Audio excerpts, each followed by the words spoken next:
not on mute. What's up, kid? What's going on? Everything good? It's good. Yeah?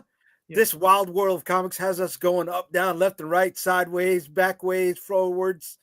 It's fucking crazy, man. It's crazy. So I heard you brought up some other crazy creators tonight. First, we got to bring on the pinch hitter. You got to bring in a pinch hitter. He was on deck. He was really close to being, he was next at bat, buddy. The Coco. The Coco. I can swing if we need to swing. You just send me the sign, and we'll be, we'll be fine. It's fine. All right. Tom, let them know who you are, bro. Tom Hutchison, Big Dog Inc., writer, publisher, art director, sales guy, image dude, making the Kickstarters. I do all the things except for the art and the colors and all that. I leave that to the professionals. All right. Very nice. Very nice. We got on Mr. Eli. How you doing, Eli? Greetings. Nice. Glad to join you guys. My name's Eli Beard. Indie comic creator, game designer, YouTube video maker, editor. I kind of do a little bit of everything. Not sure how well I do all of it, but I do pretty much all of it. All right. Very nice. Very nice. So Dan? How you doing? Dan Sen, publisher of Argo Comics and our Thunder Zone imprint, and mainly writer, publisher, a little bit of letterer. Pretty much what Tom said, everything but the art and colors. All right, cool. And we have Mr. Fish. Speaking of the art and colors, I'm the dude that does all that. I am the creator of Mr. Fish Comics. We are on our 16th, about to launch our 16th book on the 6th, Alice Lost in Wonderland 2, and I am the illustrator for a lot of books like Night Watch for Greg over at Sierra Nova and a lot of other books. And happy to be here. Mr. Fish Comics on all social media. That will take you right to the new book. Nice. All right, very nice, very nice. All right, John, we're waiting for one more guest, but he's late, so he's Canadian. So what can you do? Oh, that guy again? That guy again, yeah. Man. Yeah, all right. But so we're just gonna get right into it. So you guys saw this show question. What does your perfect future in indie comics look like? Your perfect future, not the other guys, just yours. Let's start with Eli. You're in the hot seat. I like that. It's a tough question because, of course, all I've ever wanted was just to make comics and not have people bother me with real world, problems. So perfect future for me would be a time where I can just dedicate real honest amount of time to comics. If I could just do a good 8 to 10 hours a day working on illustrations, comic books, getting just kind of working on the process, and also having time where maybe like once or twice a month I can go to conventions regularly because I'm making enough funds from my comics to afford that. I'm not sure if this counts, but I also although I do game design, it's all about indie comics. So I would love to also work on my game design stuff, rubbing elbows with other indie comic creators and getting their inspiration and trying to bring their stories to life too.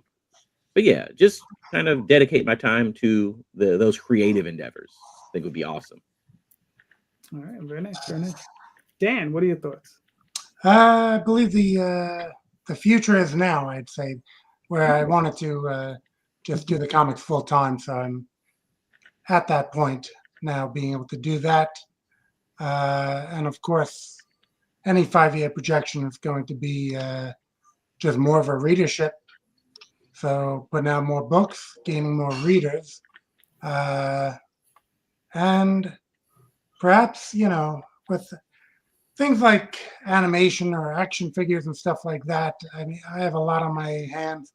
It would be nice within that time to have some of that, take off. I know Jade dipped his toes in that one with the action figures. So, yeah, it's a daunting task, but maybe, spreading out a little bit into other medias. All right, cool. Mr. Fish. I mean, it seems kind of selfish because, like Dan said, I'm already living my childhood dream. Like, I pay my mortgage drawing muscle men beating each other up in their underwear. You couldn't ask for a better life than that. Like, this is what I do. But, like, if I got 3 wishes on top of winning the lottery, like, I would like to be able to tell just my stories. You know, I love working with other people. I love the collaboration, but I've got so many of my own stories that I want to get out there.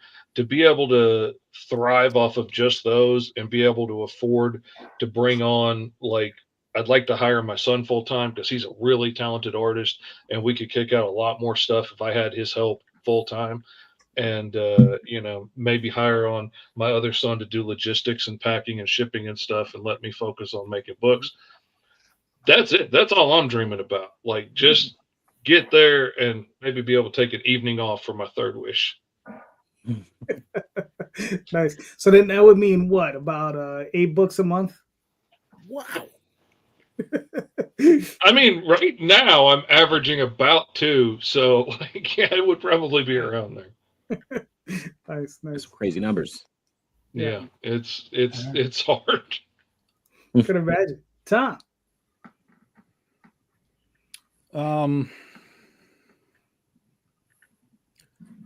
I think you know we're at 15 years doing this now this year, so you know we've kind of done a lot in 15 years. You know we've worked with some of the best in the business: J. Scott Campbell, Ryan Otley, Joe Jusko. We've made action figures. We've put out series of books, not just a couple here, but like long running books. We've done a lot in 15 years, even though the last 8 have kind of slowed down because, you know, we switched over to doing crowdfunding, which, you know, just kind of changes the way that you really kind of make books. But I think that we've done enough now that the next step really is just finding the way to show that we exist, because even though we've done this for 15 years, we've done all this product, people still don't know who we are in the comic book world, in any other world, and all that kind of stuff. So,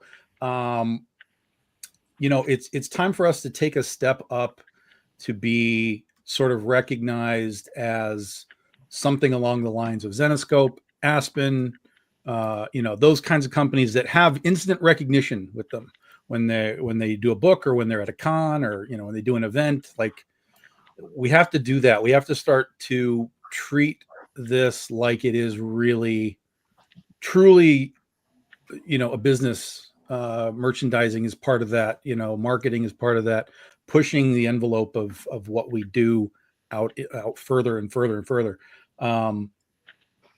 So I think it really, that's just it, is it's expansion from where we are. You know, we had a really great first 4 years. We went over to Aspen. We had a great few years with them, and then everything kind of contracted because we were doing Kickstarter. So instead of doing, you know, 2 to 4 books a month, we were doing 1 book quarterly, and that kind of changed the game for us. So, you know, we've started doing more campaigns per year. We've changed page counts so that we're doing more content, even if it's only 1 issue. So we've done a lot of things. We've tinkered with a lot of things, and I think I've learned enough that we can kind of take some steps as we get into next year, to just kind of put utilize what the internet gives you, right? Which I don't do, because I'm really not a social media guy. Everybody's like, "Oh, you're so good at it." I'm like, "No, I'm terrible at it. I don't know what I'm doing. I am completely just winging it off the hip whenever I do something." But there are people that know how to do social media and you know, all this kind of stuff, and use it to market, you know, whatever it is that they're aiming for. So I think that's sort of our next big step, is like find somebody who really knows what the hell they're doing to guide us into the next steps, to make us, let's say, relevant outside of just, you know, the crowdfunding world. Yeah. All right, cool. Jay, what are your thoughts?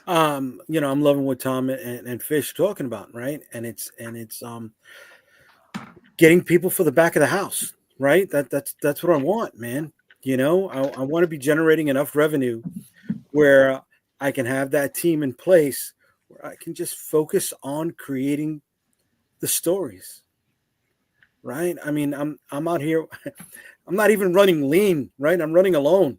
You know, and doing that, I'm spinning all of these plates. What are you talking about? I fucking run, bro. I've done Tough Mudders. I've done fucking Spartan races. Don't give me that bullshit. It's just that you said running lean, and there's nothing lean about you.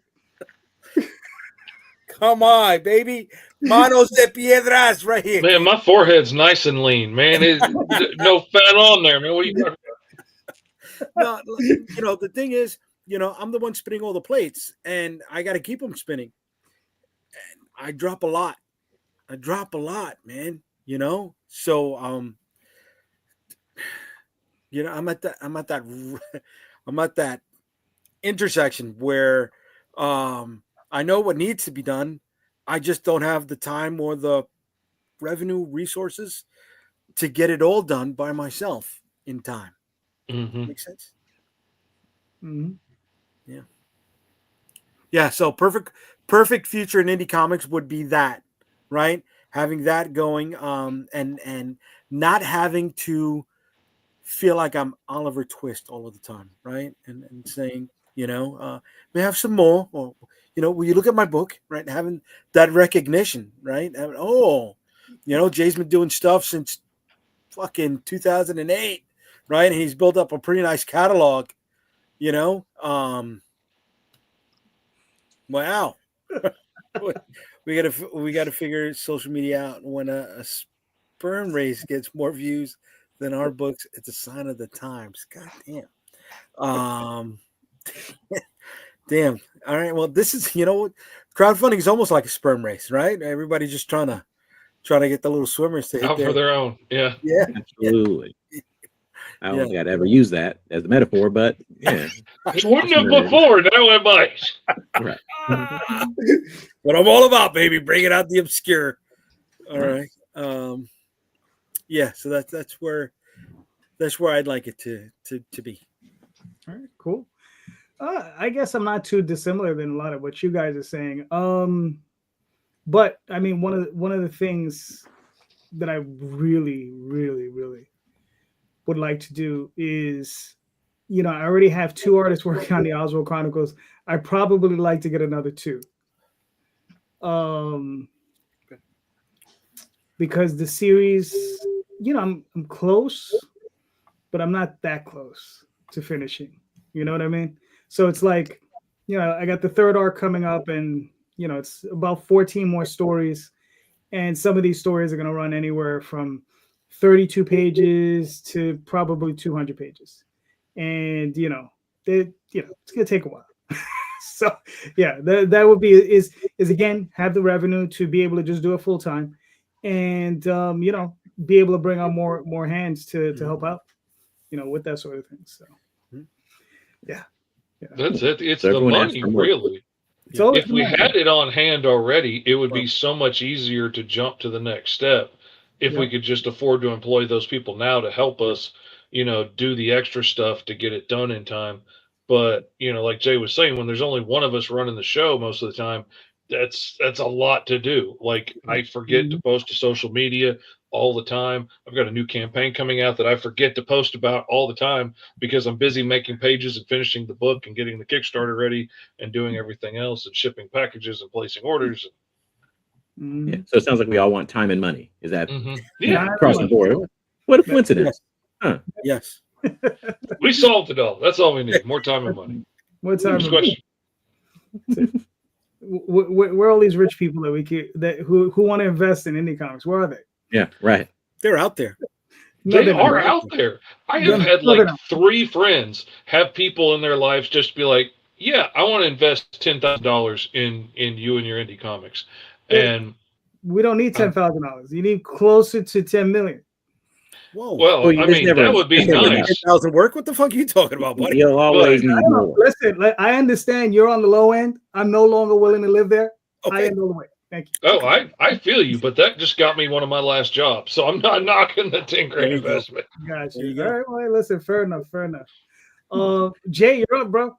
All right. So mentioning the back of the house stuff, right?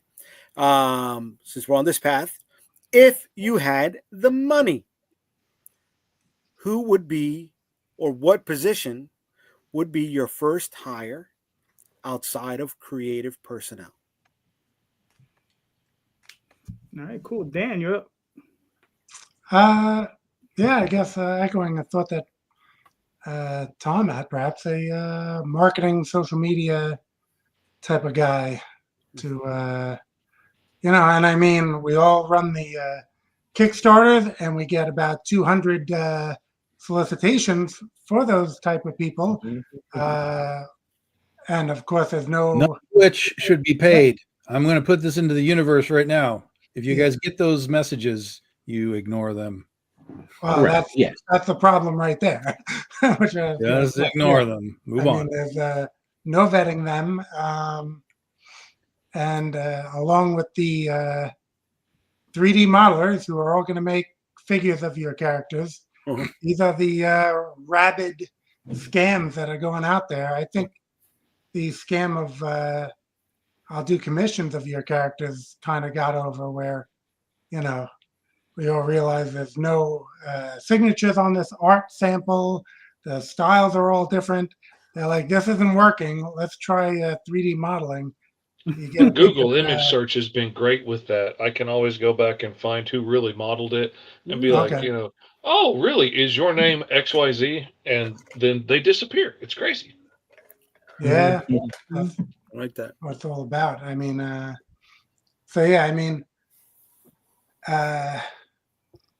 if there was a legit, which I think there were a couple that kind of moved out of it that were legit with that. But at this point, I really don't know of any. That might be a good place to start. And I see Vince White in the comments, and he actually has a cover in our current Kickstarter. So I'll thank Vince for stopping by. And I think Leo City Wrestling, who was in the comments, is Ezekiel Zeeb, who has his meta comic with our Thunder Zone. But so social media marketing, that would be probably my first hire. Outside of creatives, who I'm sure we all have our wish list of superstars where we'd love to, get some work from, some covers or whatever. All right, cool. Fish. I would love to be able to put a bunch of my friends to work that I know are super talented and just have them working for me. But my first hire would absolutely be an advertising guy, because that is something that I don't get. It just doesn't function in my brain. I can write stories, I can draw pictures. I cannot figure out how to make you want to stop on a social media post and click on it or go click on a link and buy it. I'm trying to pick up a foreign language by listening to it and figure it out as I go, but I'm not good at it. I would absolutely hire somebody that speaks that language fluently and could help step things up. And honestly, I think that's got to be a big part of the social media aspect, because there are really talented guys that are putting out really awesome videos, like on TikTok. There's big professionals from all the big companies, like on TikTok right now, that are getting like 20 likes on their videos and 2 comments. And, it's not because they're not talented or well known or whatever. Something's missing somewhere along the way. And I have to think some of that's advertising in a way. All right, cool. Eli? I echo a lot of that. Advertisement, promotion. I don't know. I have this weird feeling about social media, whereas I don't know. I'm trying to get more into advertising, promoting at conventions in person with people. And I've been feeling more and more that social media is more of a distraction in certain regards. Because I did try to get into it, and I do believe that the creative mind and the promotion mind are different minds. They having this skill set that we have just doesn't lend well to having this very personal expression that you're trying to express and telling your stories and sharing your artwork is very different from like grabbing strangers' attentions who have like their varying amounts of attention span. So if I could, I would probably try to hire someone for social media. I assume that would make some sort of traction. I'd also love to get someone to help me with scheduling to make sure that I can get to whatever conventions I need to get to and what I need to have done by the time this thing happens. Because once I'm in the zone and I'm being creative, time is like a very nebulous, vague kind of thing, which is not good for anyone else around me.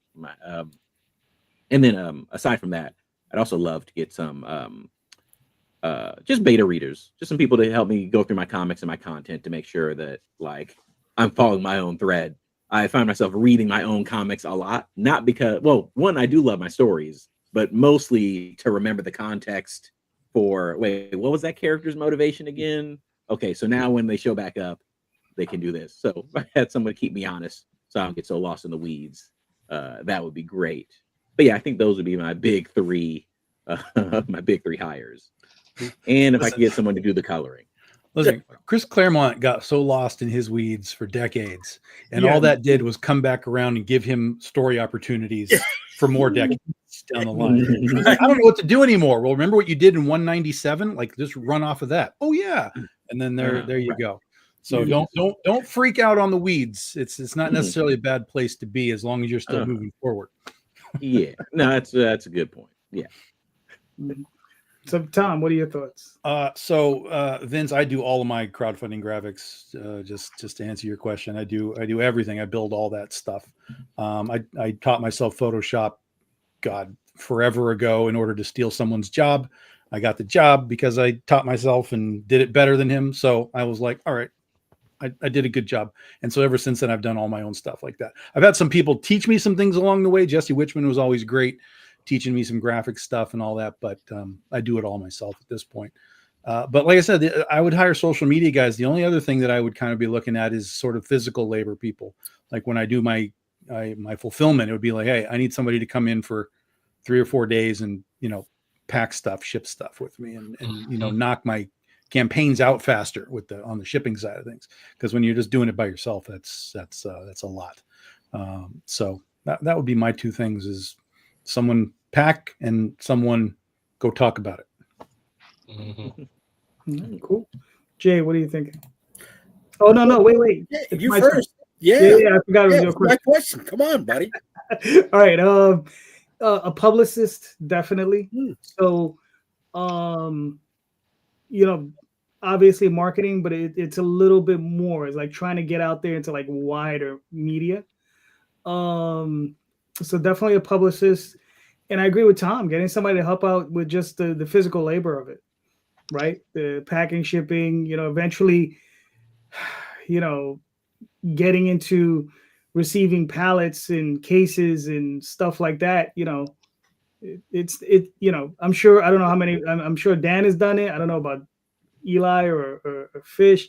I know Tom has done it. I know Jay for sure. When you got to move cases and cases and cases of books, not a lot of fun. I'm getting old, man. I'm getting old. Exactly. I just built shelves because I had all my boxes of books stacked on top of each other. And I was like, I got to put these things on shelves so I can get one out and not have to move 6 to get to one down low. That's furniture, buddy. Come on, man. That's furniture. That's a lamppost. That's an armoire. Just gotta get creative. That's all. It's a drawing table. It's all of it. Yeah. Oh, and to answer Vince's question, I actually do all of my graphics as well. So, So yeah, I mean, I do that. same thing with Tom. Learned Photoshop ages and ages ago, and Daphne's here, so I always get a quick tutorial when I don't know how to do something. So, all right, Jay, your question. Wow. Well, the missus answered my question online. I'm scared to look at that one, but everybody's got great answers. I love that. I want to go outside the box and say I'd hire a driver. Right. What? Yeah. That's called Uber. That's called Uber. No. Wait a minute. You go outside? What are you talking about? What is this crazy talk? No, Uber's not going to drive me and the merch to San Diego, right? Uber's not going to drive me from New York to Florida. That's called UPS. No, not all the time. Right? Ship it That's and a fly. big box to get in. Ship it and fly. Yeah, No, especially because, going you know what? I shipped to Puerto Rico and I was sweating my fucking pants. That stuff did not come in time, right? Oh, no. I had the first day of the show with what I had in carry on, and I was, and I planned, right? Because that's the company I worked for. So I planned. I knew what it was about, and they still screwed up. Yeah, but you're shipping out of country too, shipping it coast to coast. It's that's not that big. And let me tell you this, Jay, as a guy who sits in a car for 4 or 5 days in a row by himself, driving to a con, that sucks. If you're not a big boy and you can't do that by yourself, riding shotgun, riding bitch is not going to be the answer. I'm tired of it. I'm tired of it, dude. I am. I've done it. I've done the. My wife drives half the time, and it still sucks. You know, I've done the holes, bro. I did 27 hours from New York to Texas. That's a fucking drive, bro. That's a fucking drive to Dallas. And mind you, this is a guy who only does 2 shows a year.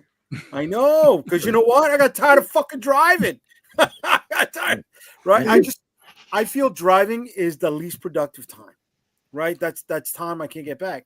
That's time that I'm not typing. That's time that's why you go with friends and family, and you have a good time. You make this is the one guy who doesn't drive in the whole goddamn panel. He doesn't have a license. That's true. I don't drive. I live in New York. I don't have to. I got friends for that.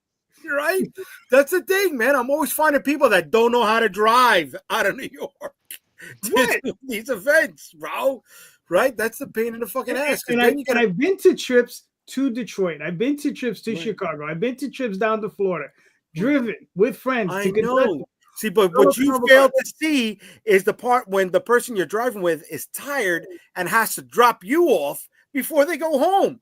Right? But you know what? See, but here's the difference, though. What? Those friends that I went with were men, and they sucked it up and did what they were supposed to do. Man, that got a driver's license. Okay, if you don't got a driver's license, you can't use the men scenario. You can't. You can't. You need it. What are you talking about? You need it. When you don't have a driver's license, you need the man to drive, to open the door, pull out your chair. Like you need that help. Right. It's common courtesy. Make sure that cup holder is empty for you. Here's the other thing about the driver. Okay, there's layers to this, right? Because the driver also becomes a sales rep at the conventions for you, right? The driver also becomes somebody who is going to advocate, evangelize, right? He's gonna speak on you when he's away from the table. You're not hiring a driver; you're hiring an assistant. Yeah, that's a partner. Okay, so we're hiring an assistant, right? Yeah. But hiring an assistant, you get all the extra benefits. You can have somebody do your scheduling, like Eli said. Right. I missed a freaking con I paid for because I absolutely forgot about it 6 months later when the con came around. So, like, it would be nice to have somebody keep up with that and let me do the stuff I'm good at. Yeah, but no, I mean, dude, and those long stretches, bro. Sometimes you go road blind when you're by yourself, Tom. You do, right? Ohio State Turnpike. That's just fucking dead zone, bro. From Vegas to Anaheim. Dead zone is Wyoming in the salt flats. Oklahoma and Kansas kill me. I've never done that, bro. I haven't done West Coast stuff except from Vegas to Anaheim. That's it. That's it. I feel like I'm not trying hard enough. I just live in California, so there's just like I go up and down Cali. Yeah, listen, you got to really love going through Nebraska. That's some dead zone. Wyoming, that's some dead zone. I've never done that, dude. Like, I'm talking about no towns forever. Oh man, you got to be careful about your gas in Oklahoma. Yeah. Like it is such long stretches between towns with gas stations and Google will take you to a town that used to have a gas station. It'll take you like 45 minutes out of the way to a town that used to have one and is been gone for 5 years. You know what's scary? Texarkana. That's what's fucking scary. Okay, Texarkana is the shit out of me. All right, I feel like I'm fucking Burt Reynolds. All right, and somebody's playing a fucking banjo in my back seat the entire fucking drive. Oh, no.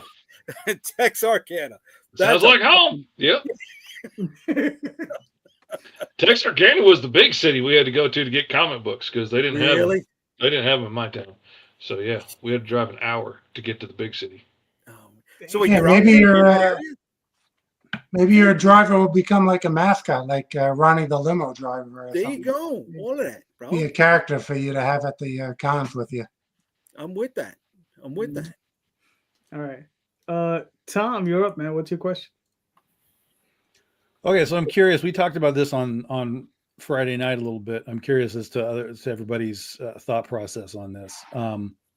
We were talking about the Time Machine, the movie The Time Machine, and how it's been remade, and every time it kind of gets remade, it's still sort of a period piece, right, of that era. And we started talking about like a period piece now for somebody would be like the 80s, because that's 40 years ago, right? For us, a period piece was like World War II stuff, things like that. So the question is what is your sense of the period piece as a valid storytelling medium? And I'm talking about going back 40s, 30s, 20s, maybe 50s, or even the 60s. Do you even have a sense of relevance for an audience anymore? Because really, if you were to make something from that time period, you're really aiming it at one demographic, and it's basically Gen X and above. And you're not going to, so the question is does something, if you were to be like, hey, Gen Z, I made a comic book about the 1920s, like, are they going to give a damn? Are they going to even understand the references? So what's your sense on like old school period pieces that we understand if we were to make it, nowadays? What's your, or if you have experience with those things, what's your experience? Fair enough. Mr. Fish. I think there is some relevance still, because like my kids particularly, I've noticed, really dig the like 70s 60s kind of vibe. Like they're going even further back than like what I grew up in and enjoyed. Like they're going further back with the stuff they like. They're not as on target, and they're a lot more likely to mix up things and mix things from different decades together. But so I mean, I don't think it's completely irrelevant anymore, but I like a period piece, but I like it when it's done well, because it really bothers me, like especially now when they're doing like the 80s and Stranger Things and stuff, when I see stuff that just doesn't vibe, or things that weren't around at the same time, it really drives me nuts as somebody who lived through it. So like I like it when it's done well. Like when I can tell somebody has really researched their stuff and things are accurate, even if it's a Victorian era that I didn't live through, you can tell when somebody's really put the effort in to study and know what they're talking about, as opposed to like, carriages and coaches and steam power. That's good enough. And so I think it's relevant, but I think ultimately the story has to be good, because it doesn't really matter where you set it. If it's, on a space station in the future, or if it's a diner in the 50s, like if the story's not good enough, then all the other stuff is just window dressing. It doesn't really matter. Fair enough. Eli, what are your thoughts? Yeah, I absolutely agree that the story is what drives the interest. I think humans just relate to stories, but I do think there's plenty of things you could do to kind of encourage current generation for media. Like if I were going to make a period piece, it would be about the invention of something. I'd go like telephone or TV, something or the internet, something that's just like right over there, but like it's kind of lost to the ether. Like generations have been born or raised with it always being a constant. So just to kind of get that contrast of a time before this thing that's, instrumental to your day-to-day life and existence, what do we do right before that? So I'd probably do some stuff like that. I think all that would be interesting. I know that, I'm from the generation where we discovered the internet. Like there was a time before the internet, and then we had the internet, and then things were never the same after that. Same thing with cell phones. Even the way just phones and communication works within storytelling mediums.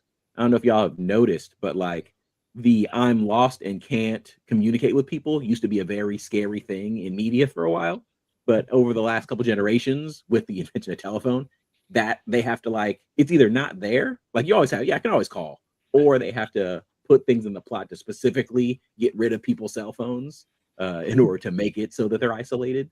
But I just think things like that people take for granted, I think are all very interesting things to kind of expound upon and like create some ideas over there. Right.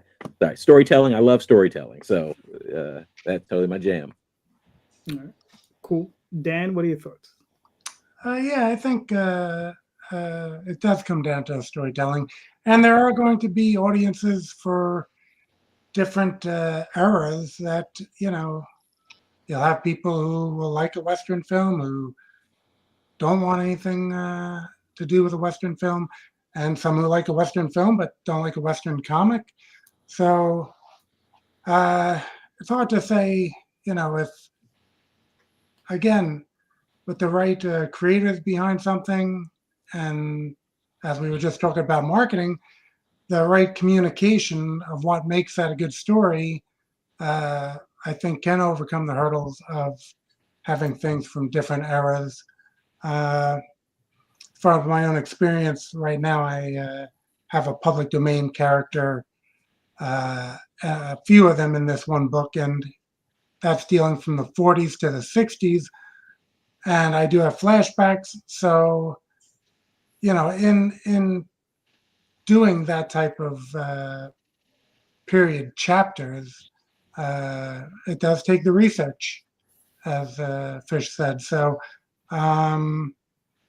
if the research is there and it serves the story, then yeah, I think it can be a good thing. But the lowest common denominator, of course, is current day. So if you put a book out right now that is just dealing in right now, you're kind of overcoming those hurdles. But I think, as with most things in comics, you kind of got to follow your muse.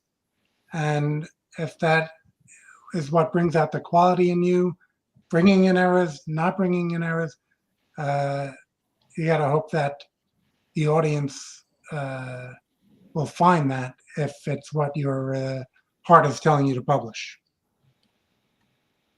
All right, cool. Mr. J, what do you think? Yeah, as long as you make it relatable or you find a parallel that'll bring somebody into it that shouldn't be invested in it at all, you got something. I want to bring up two references. If anybody saw the Watchmen TV series, that very first episode during the Tulsa massacre paralleled the exodus of Superman from Krypton, right? And once you were able to draw that correlation, you're like, holy shit, okay, I'm hooked, right? Because it hits on two different points, and you let the reader, the viewer, the person engaging it, make that connection. It's like, oh, that's how you grab them. Or spoilers for anybody who hasn't seen Sinners yet. There's a connection to somebody in the 90s wearing a Coogee sweater, and walking into a nightclub like Biggie and Faith, right? Or like Diddy and J-Lo. And it's just like, oh, right? You didn't even have to put that little caption up there, oh, we're in the 90s or whatever. You're like, oh, I made that connection, right? So I engaged with what I was watching, and it made me more invested in the piece. So if you can find those elements with what you're creating, the time doesn't matter, right? Whether it's Cro-Magnon era or the Victorian era, or something that has come up to our timeline, as long as it's not future stuff, you can play with those elements, right? And you can find ways to engage your audience. Shit.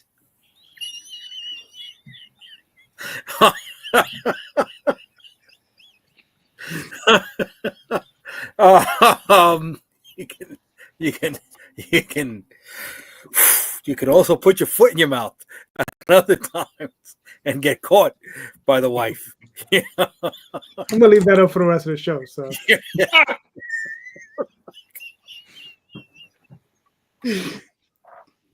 I don't know. I got lost once I saw that. But did I touch on what you were asking, Tom, or no? Did I? Well, somewhat. I mean, kind of all of you have, but I still think we're locking into, like, even you just mentioned the 90s, right? The 80s and the 90s, those are period pieces now. But yeah, what if we were making something from, well, here's a good example, right? So Nosferatu just came out last year, right? And it did pretty well in the theaters, right? And technically that's a period piece, but it's really just a vampire movie in a period. So, whatever. But what happens if you were to say, hey guys, that's an actual movie from 1900. Let's go watch the original movie. The people that liked that new movie are going to be like, what in the fuck is this?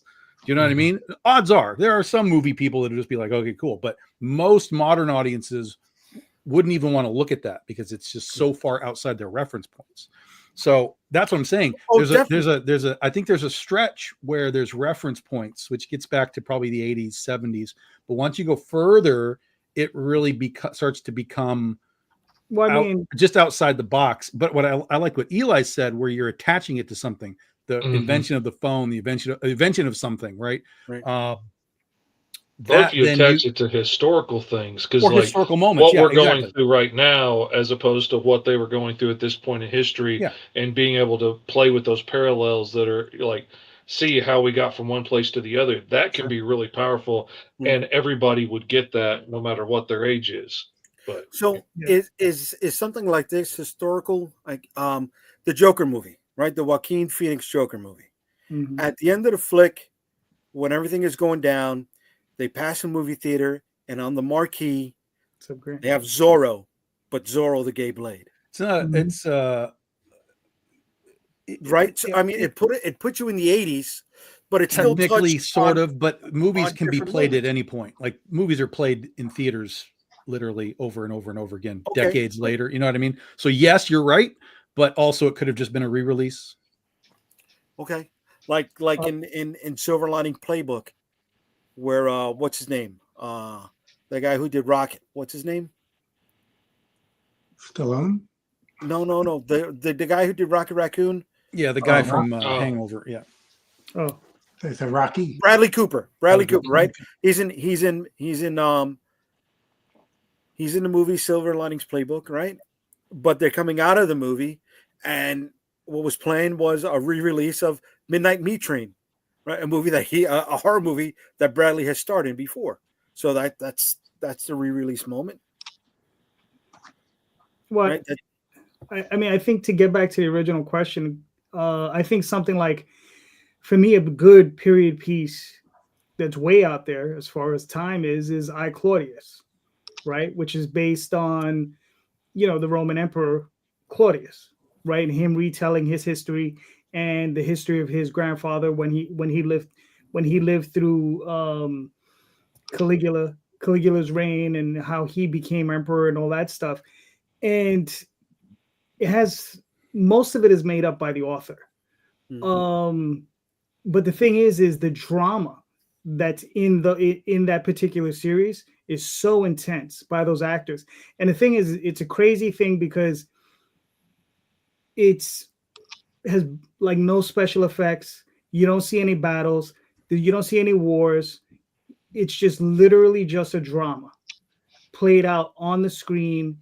It's like Game of Thrones, but you strip away all the trappings. There's no high-end effects, no high-end clothing, but the drama and the acting is so powerful that, I mean, for me, it always swept me into it. But what got you invested in seeing it in the first place? What drew you to it? I just heard it was good. Okay. I heard it was good, and I was like, okay, let me watch it. It was, and it's, like, it's one of those things that is just the drama. You understand? It's just these elements of people and the things they go through, just the intrigue between, like, has all the good points of something like Game of Thrones, but amped up way higher. If you like that portion of Game of Thrones, there's different portions that I think you can like you like the I don't know, the dragons and boobs would be enough to keep most folks. Right, but this has none of that. This just has that drama, but it's very powerful, the stuff you see. Or there's just, like I said, the character acting is so incredible. But yeah, so I mean, in the end, I think it just all boils down to what a lot of the other guys were saying is just story, acting, dialogue, exposition, so on and so forth. I mean, just the way it's laid out. For myself, yeah, oh, that all makes sense. I like it. And yeah, Spartacus is a great example. That was a big hit TV show. A while back. Correctly, Sporadicus. Yes. Every so many years, we'll put out a season. Right? We're doing comic books. This this is a book that's based on the Journal of Lewis and Clark, the journals of Lewis and Clark. Okay, they take it, but in between the journal, right? They're finding Bigfoots, they're finding sea monsters, they're finding hybrid people and stuff like that. I know whatever. I'm fucking. Last time I heard about Sacagawea, I think it was in the 4th grade, right? But here I am now, and this story got me invested in the 3 of them and their journey. Yeah, in a way that. If you read Jeff Johns' Red Coat, it's I haven't read that series. I'm interested in it now that you mention it. But Red Coat by Jeff Johns, you might be interested in seeing that as well. Okay. So, Good stories transcend time. Yeah, but it just goes to show you that all of this stuff is just scattered, right? Like there you go, like scattered nexus. Boom. Do you want me to play this video? I give that a 6. I give it a 6. Hey, let's do Greetings. Welcome to the Nexus. My name is Eli Beard. Better than most. My card, Scattered Nexus. Scattered Nexus is a battle style card game based on a growing list of indie comics. Plays 2 players, about 45 minutes, ages 10 and up. It's a mix of my 2 favorite hobbies, battle card games and indie comics. I'm not going to explain how to play Scattered Nexus in this video. That'll be for another one. In each box, there are 6 comics that are being featured. These are real-world comics. I didn't make them up. They are comics with awesome stories and amazing artwork that have agreed to partner with me. They have their own characters, events, locations, and those are the elements that we turned into cards for the game. Each one of the featured comics is from Nerdonatics, indie comic publishing site. They help to promote indie comics and foster creativity. And we were able to partner with them to get their 6 most popular comics to join the game. So I cannot be more excited to be working with them. The game seems set up. To play, you just need 3 comics for each player. They shuffle them together to make a deck. There are no hard and fast rules about which comics to select for your deck. Some people pick based on art that they like. Some pick it based on genres that match together. I pick mine just based on general vibes and interesting stories I'm trying to tell, but there's really no wrong way to do it. After you've selected your 3 comics and you've made your deck, each player draws 5 cards and you're ready to play. In Scattered Nexus, there are 10 genres. They all have their own strengths and weaknesses. They're all based off of storytelling genres. So there's action, adventure, horror, romance, things like that. And each comic featured in the game represents 2 of those 10 genres. What I found is that there's a lot of like overarching archetypes within the storytelling space, and indie comics in particular have a very unique flavor that they're able to create and provide to the audience. So specifically, if you like the idea of like mixing high school romance with demigods and superheroes and figure out what that would be like in a crossover, then Scattered Nexus will kind of satisfy that curiosity.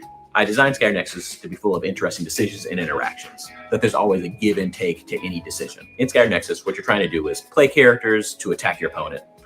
When players take damage, they'll lose cards from their deck to their trash. You're trying to do damage to their empty deck.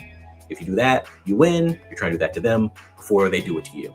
We have 3 previous game boxes that are also available if you want to mix and match with some of our other comics. With this box by itself, you can make 20 different deck combinations by mixing the 6. And if you add our previous boxes, that is 24 different comics, which makes, I believe, 2,024 possible deck combinations. Every year, we're trying to make 6 new comics to add to the roster to fill up our genre list till we get 90 total comics. After we do that, we should have over 100,000 possible deck combinations to choose from. So that's something we're looking forward to. I will say, if there is a bit of a strategy if you want to be competitive about it. Each genre has its own strength and weakness. So if you pair together a lot of comics that have matching genres, you maximize that strength, but then you also maximize that weakness. I've also seen some players select comics to complement each other's weaknesses. So, I mean, there's a lot of strategy just in the deck construction alone. I designed Scattered Nexus to be easy to pick up and play and understand. I think it would be a great starting point for anyone who's interested in getting into battle style card games and looking for a place to enter. Also, it has a lot of depth and nuance for advanced card game players if they're familiar with these mechanics already. Either place you're at, I feel it's easy to hop in and get a good game out of it. In this particular campaign, we also have a couple bonuses for people who are backing it. For this campaign, we created a custom game mat specifically featuring our Nerdonatics comics. It's available only in the campaign. or you can find me like out in the wild if I'm at a convention or a game shop. As a special benefit to thank the people that are supporting us, if you back the campaign within the first 48 hours, we give you a free game mat as a thank you. We're also having a collector's box, which is a game box that's going to be big enough to feature all the comics we've had previously, and even some of the ones coming up in the future years, with little dividers to help you stay organized in your own collection. So that's also a nice perk. I know I'm going to be getting myself a copy of that. That's Scatter Nexus. Thank you for watching. Hope we can count on you for your support, and I will see you in the next world.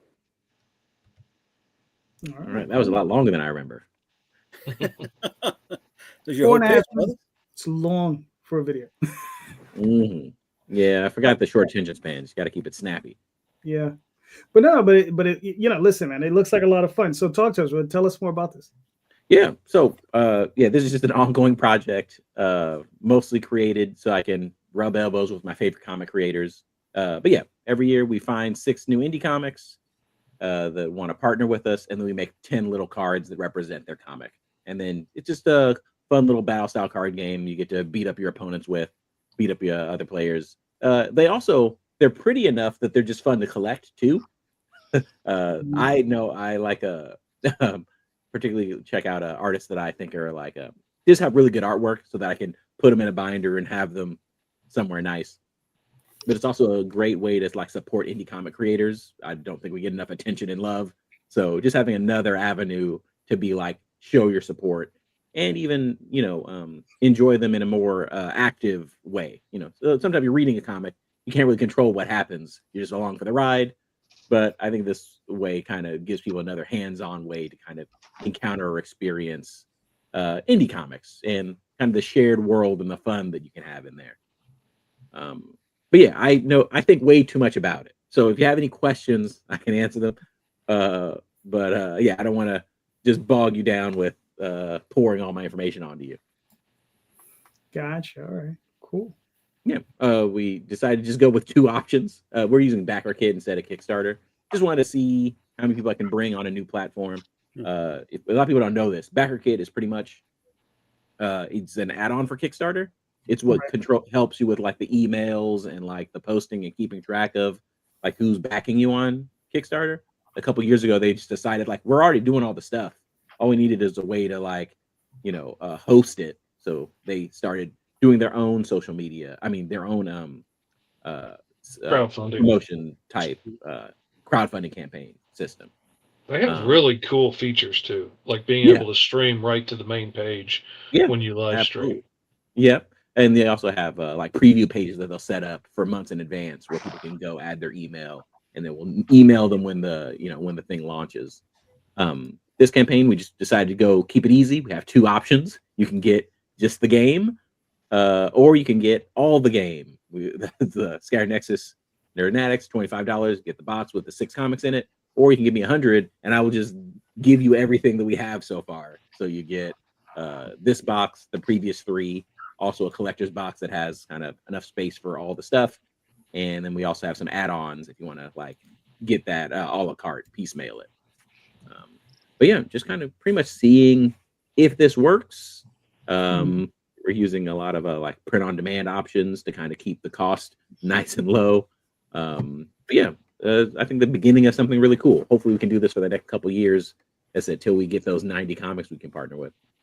All right, cool. Now, so far with BackerKit, I don't know. Have you tried this on Netflix and compared to? Are you having better results here rather than Kickstarter? Are you going to run it again on Kickstarter? What are you looking at? I'm not sure. I'm going to be doing more of these as time goes on. I like BackerKit. It seems like it hits its halts a lot stronger. Kickstarter kind of has its big wave in the beginning, big wave at the end, but there's a little bit of trickling in the middle. In this one, it seemed big wave at the beginning, complete Dead Sea, and then I'm expecting another bump at the end.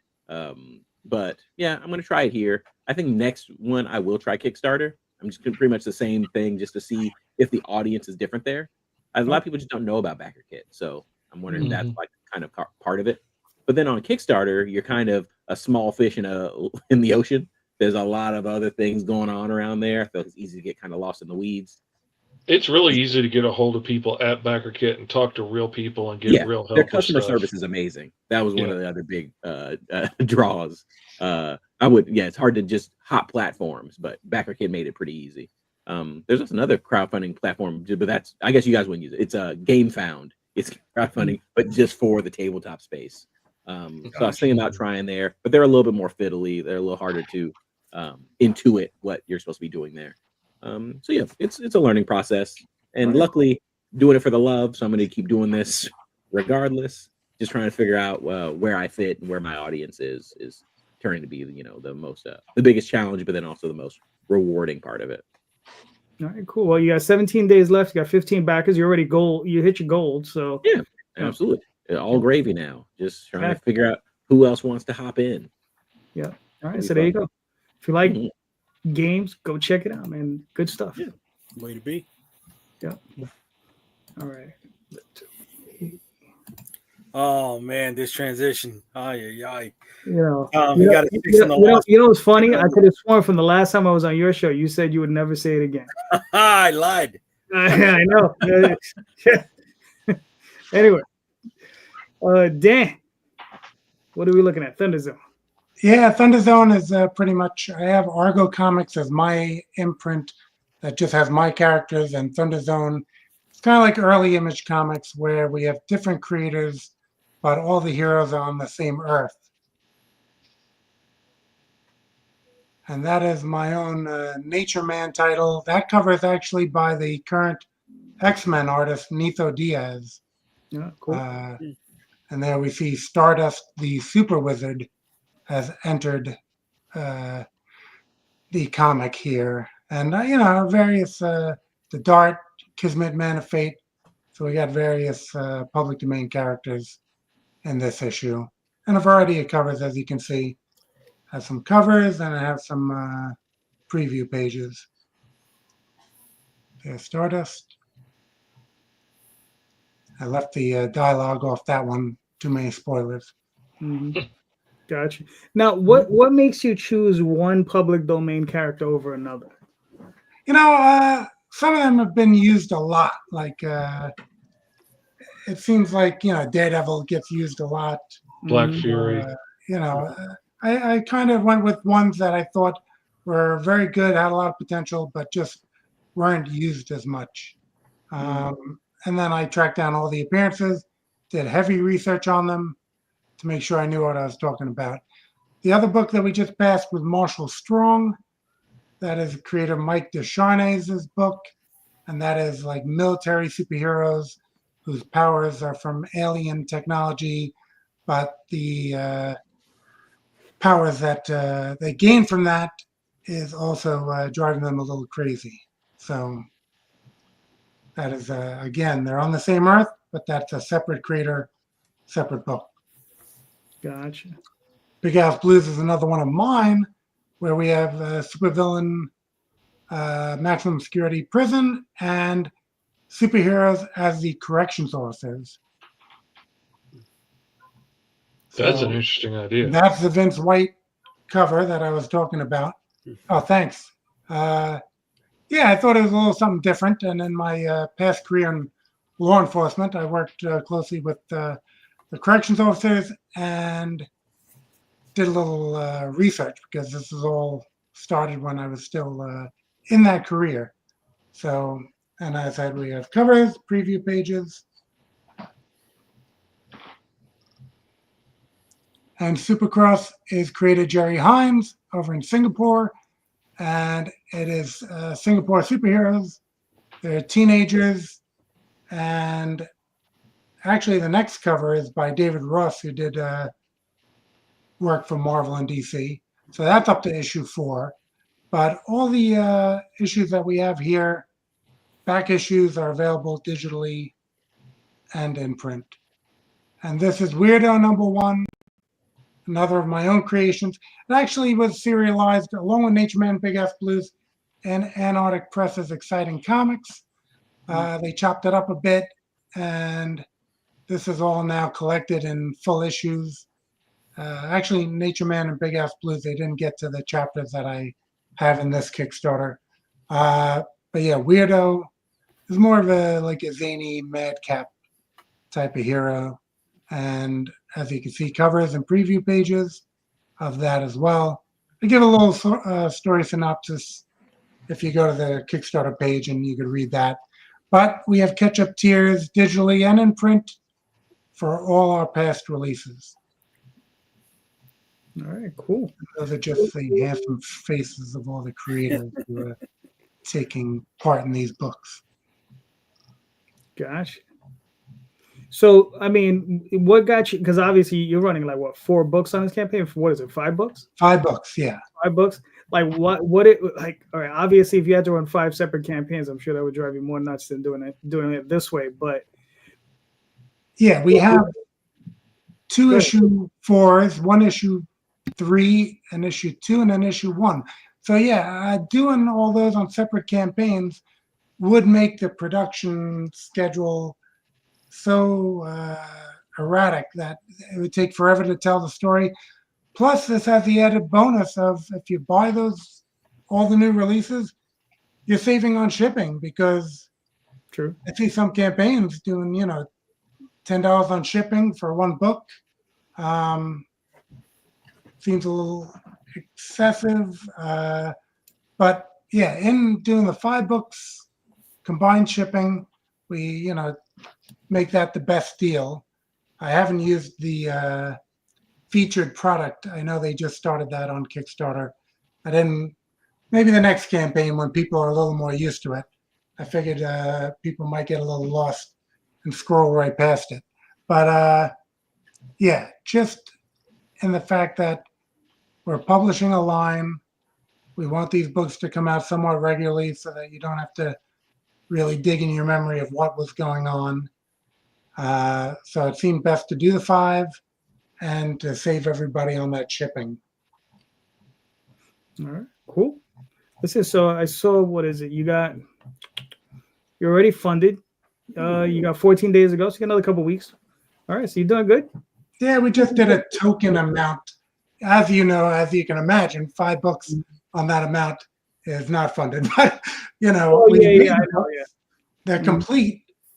So we're going to release them. So again, we just made kind of a token amount.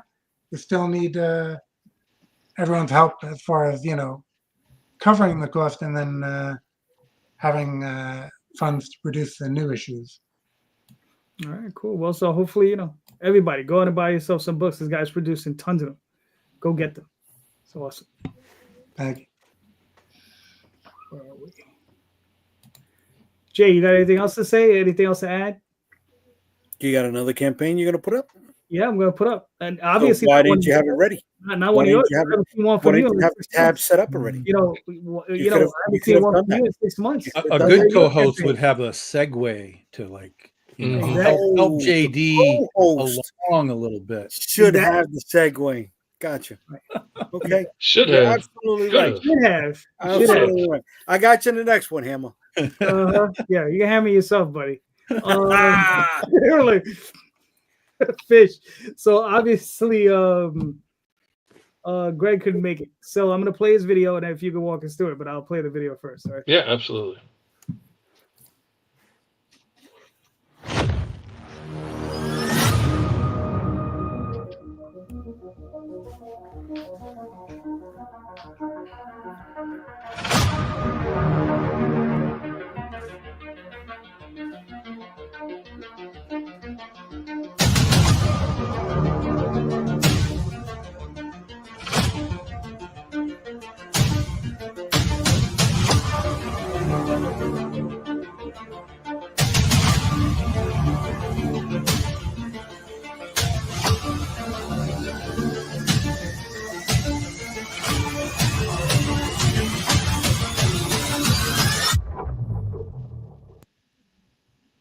Cool. Really enjoy that video every time I see it. It's short and quick, but I dig it. And I wish I could say I did it, but I didn't. Gotcha. Now, do you want to walk us through it? Because I know Greg's not here. So Yeah, this is Night Watch. It follows a former MMA fighter, Kenny Quinn. He like wins the biggest match of his career, and then he just walks away, like hands the title over to the guy that he beat, and just walks away from it at the top of his career, gives it all up, and turns to a life of becoming a vigilante, fighting crime to make up for crime that was committed long ago, avenge his fallen friend, all that good stuff.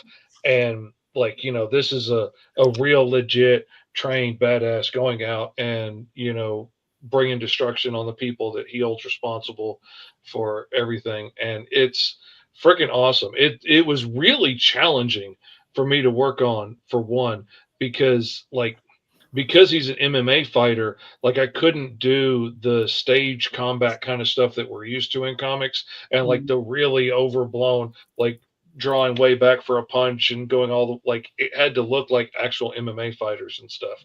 So I'm like watching all these matches and stuff and trying to figure out how to convey this and make it look realistic and but still be exciting and action packed. And the real compliment has been people that actually study martial arts and MMA fighting and stuff have been like, man, this looks so good.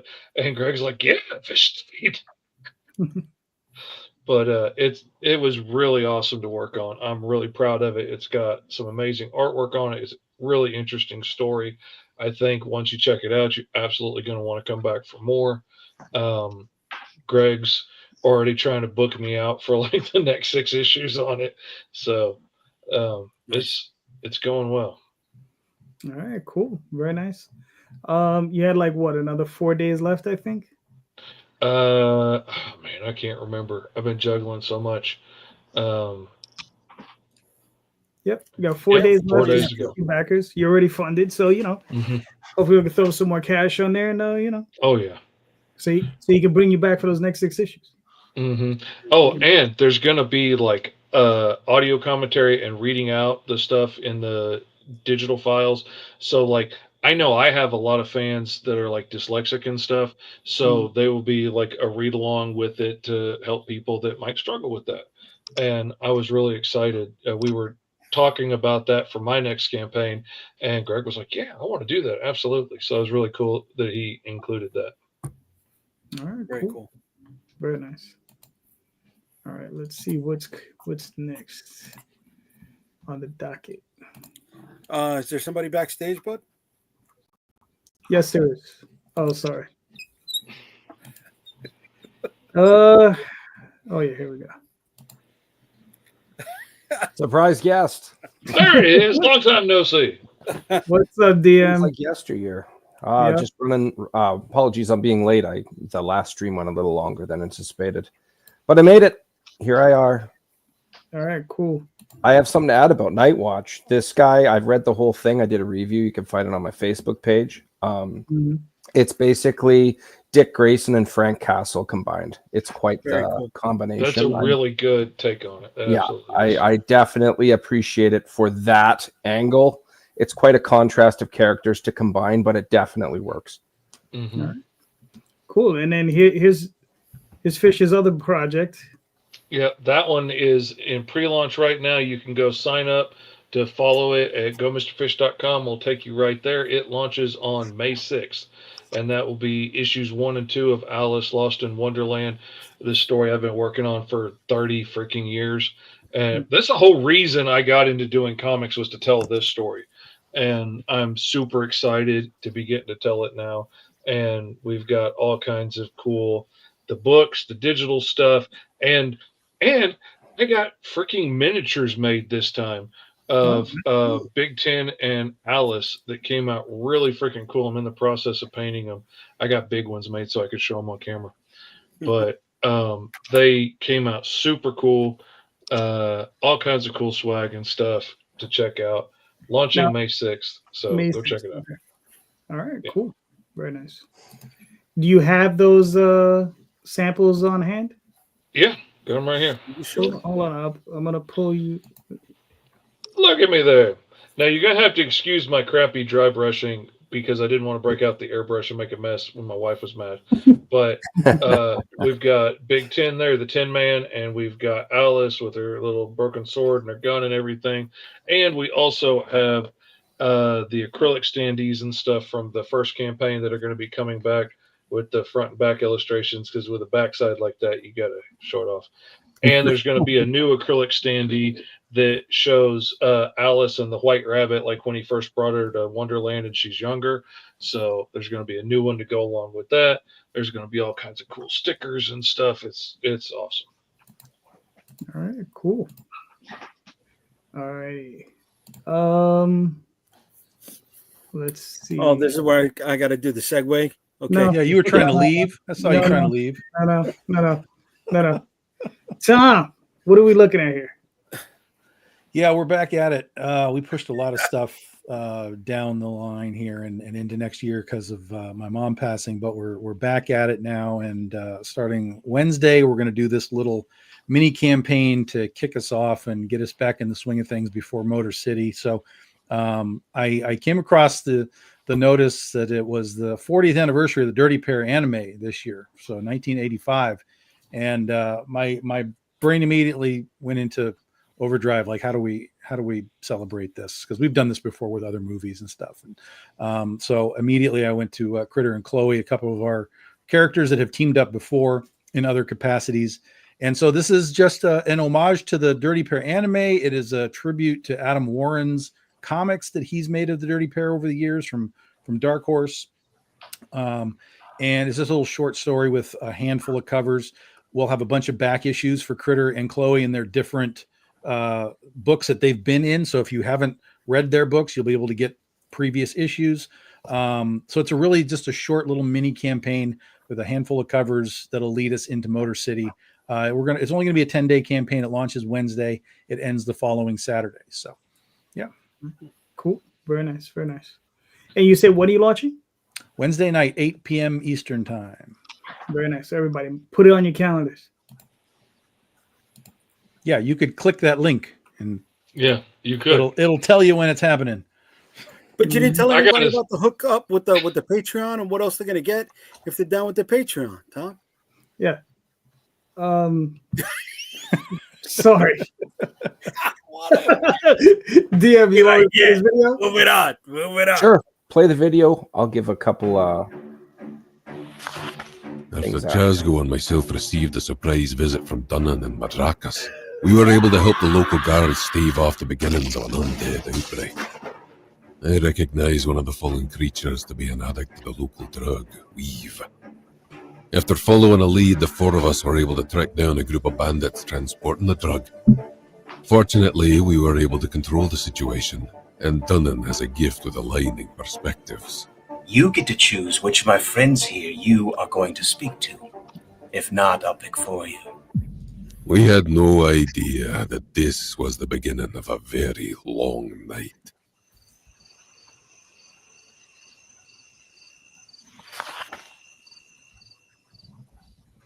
All right, nice. Cool.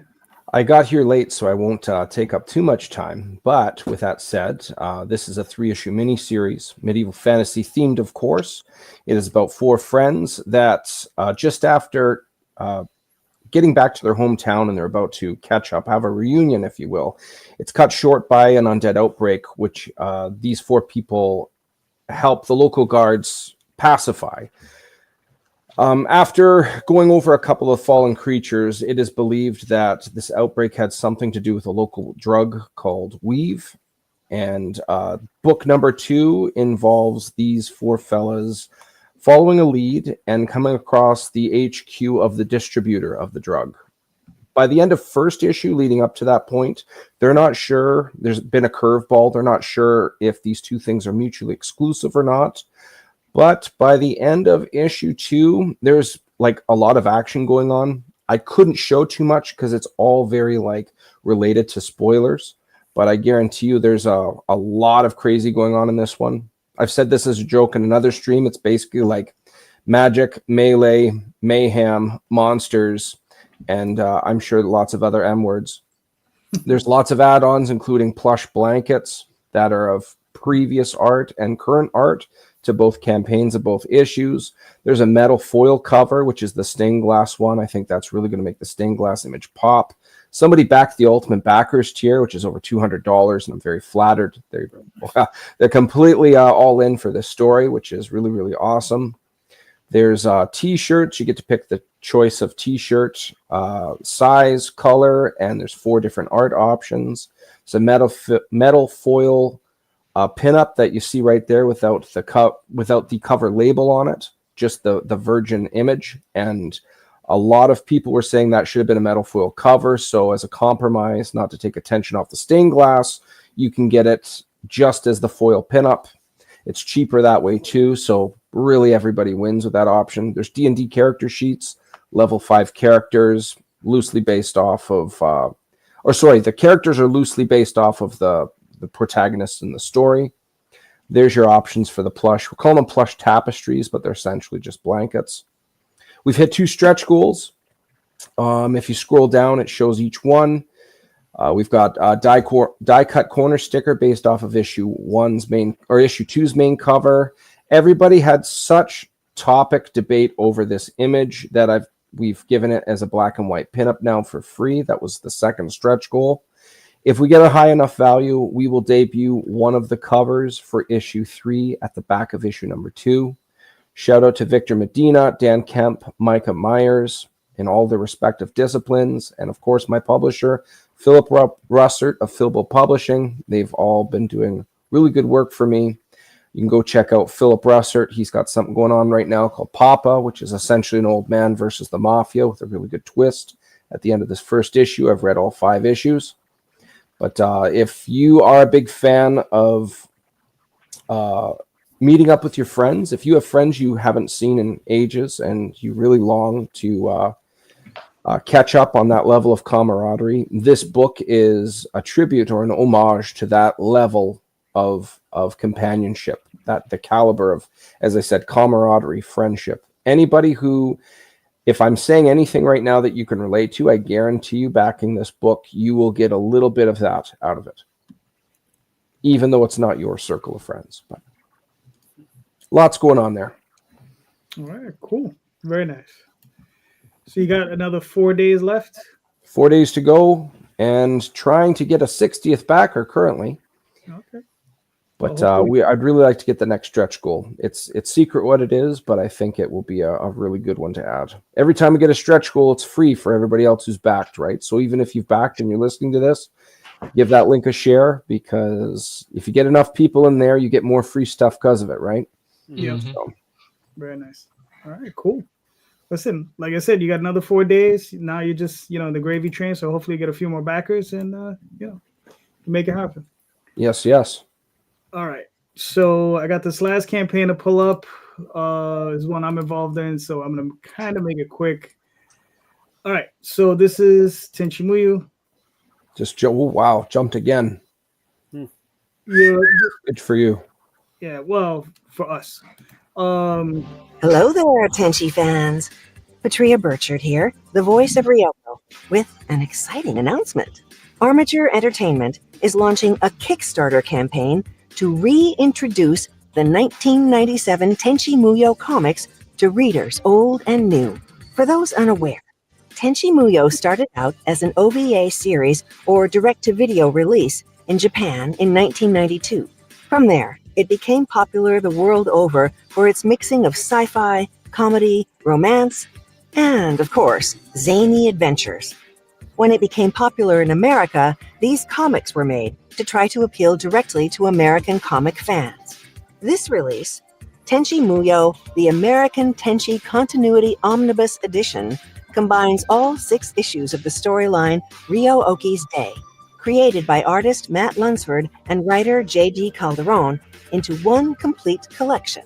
This story features all of your favorite Tenchi characters, including Ryoko, of course, but also Mihoshi's dedicated partner Kiyone, as well as Nagi, Kenoki, and a myriad of other characters, all drawn in a style that's both a throwback and a fresh take on Tenchi Muyo as it used to be.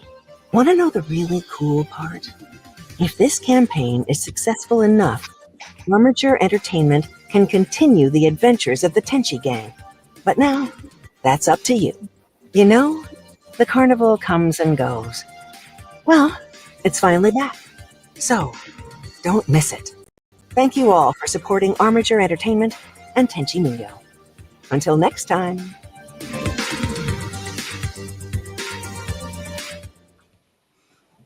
All right. So, That's awesome. yeah, I mean, like I said, this is a series that I wrote when I was 27 years old, back in the 90s. And it's come back because the guys who are running this, they're huge Tenchi fans, so they want to bring back the property. They negotiated with the Japanese, and they got a deal where they're gonna have there's like the Japanese version of Tenchi, and eventually there'll just be the American version of Tenchi. And this particular book that I produced or helped produce in the 90s is going to be a portion of that. So, you know, it's just interesting because, like I said, I've told everyone, you know, one of the things that I missed out on was the fact that they never produced a trade paperback of the series, but here it is. So this is kind of cool for me. It's kind of like revisiting something. Was this ever translated into Japanese? Not that I know of. No. Okay.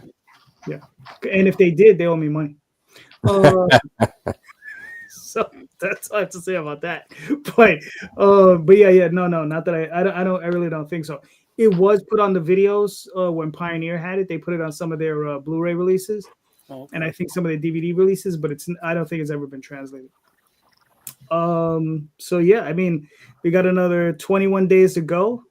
628 backers, $63,000. I mean, I don't know where this is going to end or how it's going to end up, but you know, it's going well. It's moving along well. So everybody just jump on in. There's hardcovers. There's a trade paperback. There's PDFs.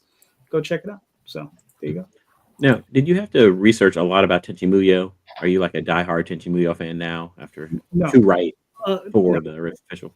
No. What happened was back then when I was working on this stuff, I was writing something called La Blue Girl. The editor had left that job and asked us to go join her on Tenchi Muyo. And we were like, sure. So I had never heard of it up until that point. They gave me 12 VHS tapes that had the entire universe, saga on it. I don't know if it's 24 or 28 episodes. Watched the whole thing in 2 days. And I wrote 2 proposals, and they accepted the one. They accepted the one that's currently running is Ryo Oki's Day. And that's it. And I wrote the 6 issues. Nice. Now, so it was for work, but did you become a Tenchi Muyo fan after that? Or you're still like, no, it was a work thing. I don't know, but... It was a work thing, man. Yeah. You know, it was.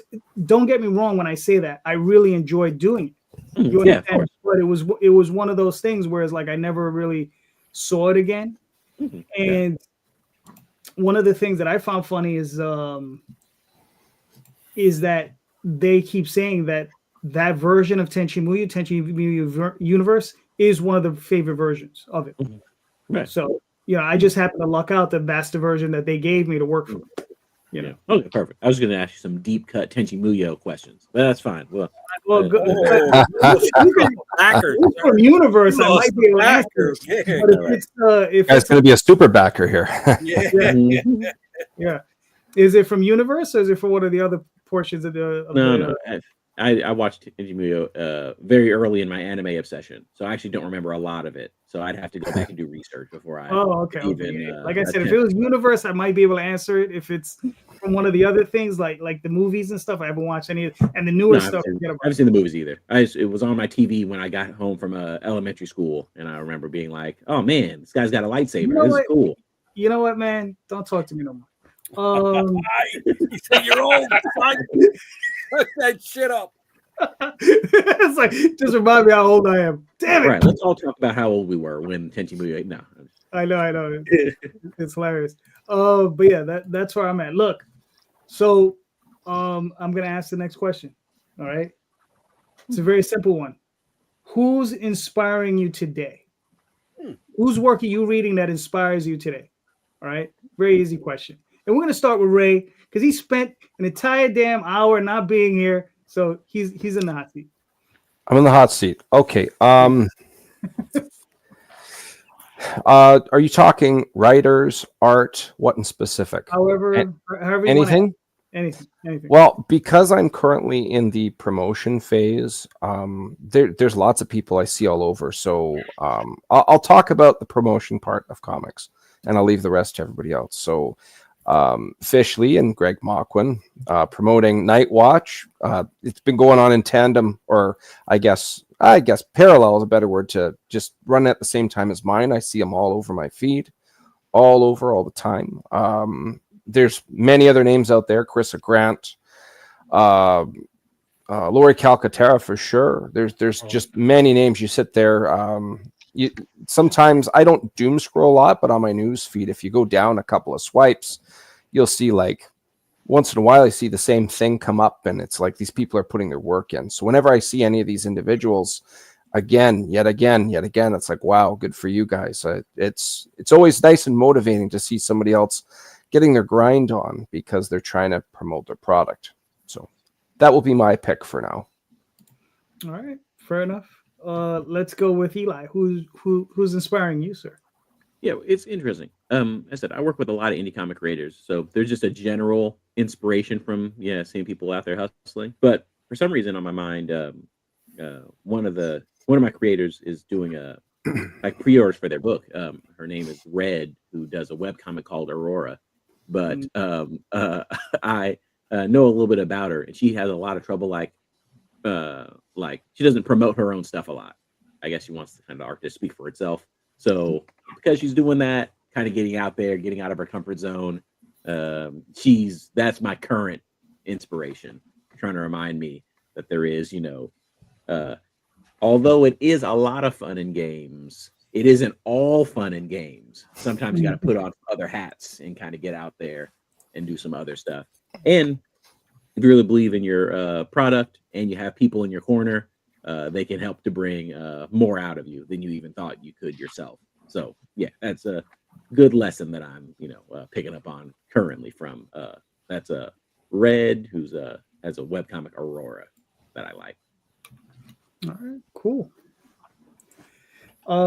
Dan, what are your thoughts? Well, I guess 20 years doing Argo Comics and this Thunder Zone imprint with the other creators kind of reinvigorated me a bit.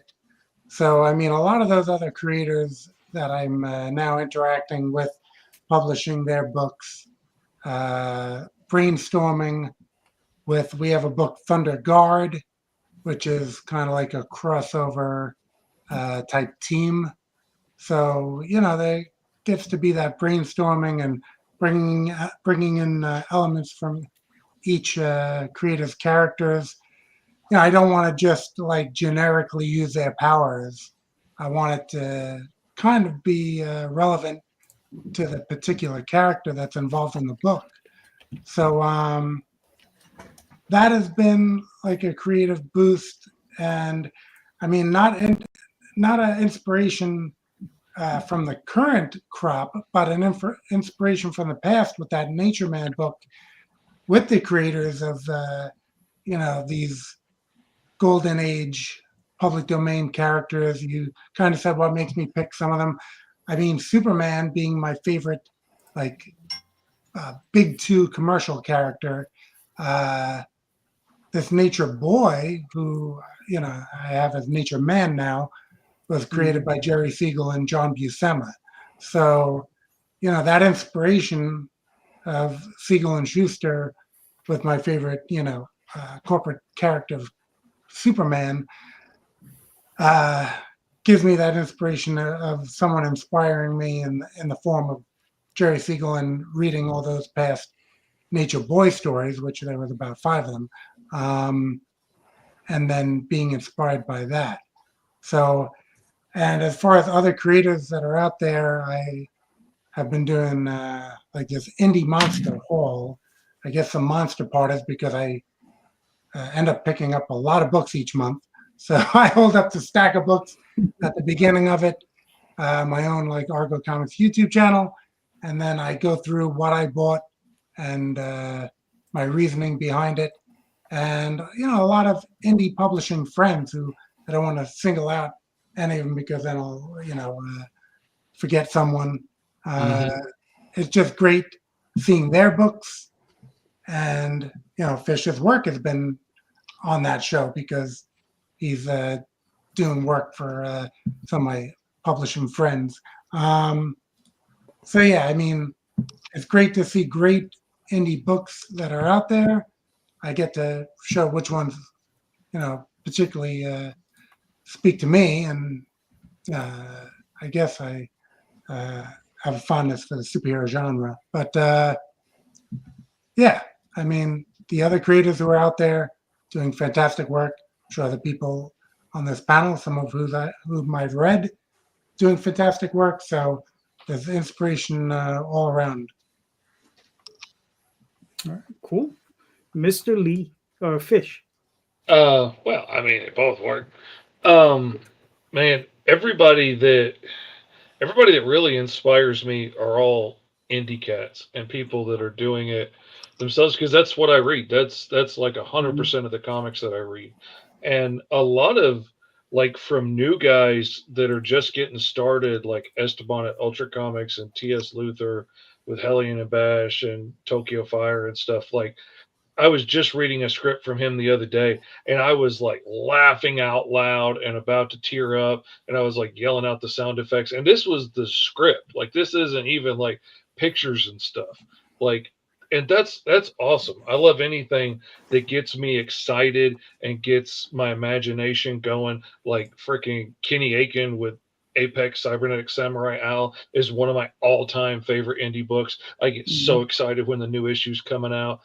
When I see something from Charlie McElvey with that spider squirrel tape on the outside of the box, I get giddy like a little kid, like, oh, and I go running in to open it.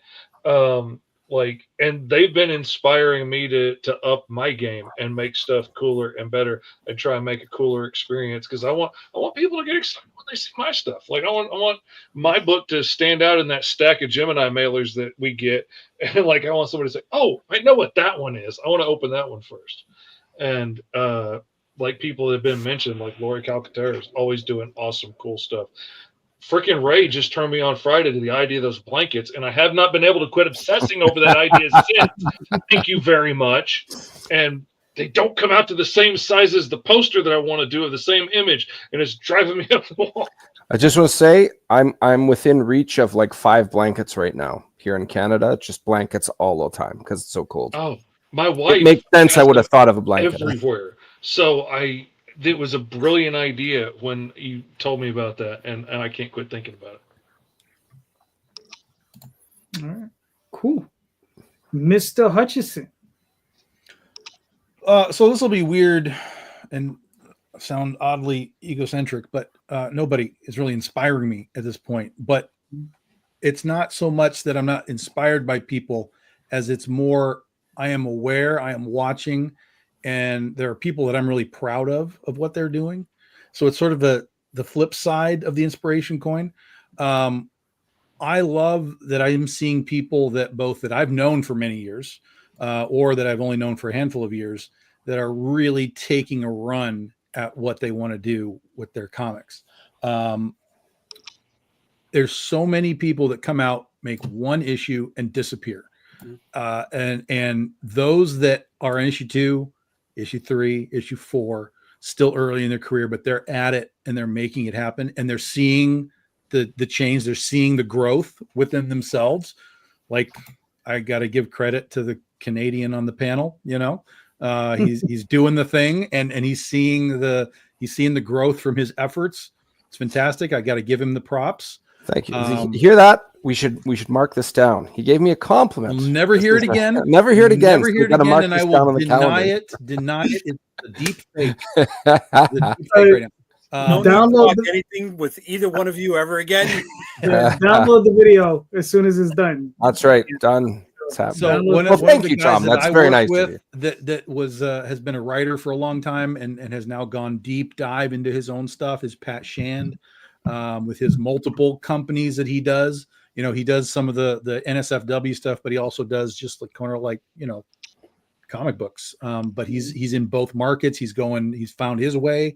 I really was hoping to talk to him at C2E2, but he wasn't able to get there. So that was a bummer, but I got to see his booth and everything. And I'm like, man, it is really cool to see these people that were at some point just the writer, right? Or just the artist. Ryan Kincaid is another one who was an artist for so many artists, for my stuff, for so many other people. And now he's running his own company, doing his own book. So I'm really proud of these guys that have taken those steps from just being the one thing into becoming like creators of not just a comic, but like a brand, a company, you know, all that kind of stuff.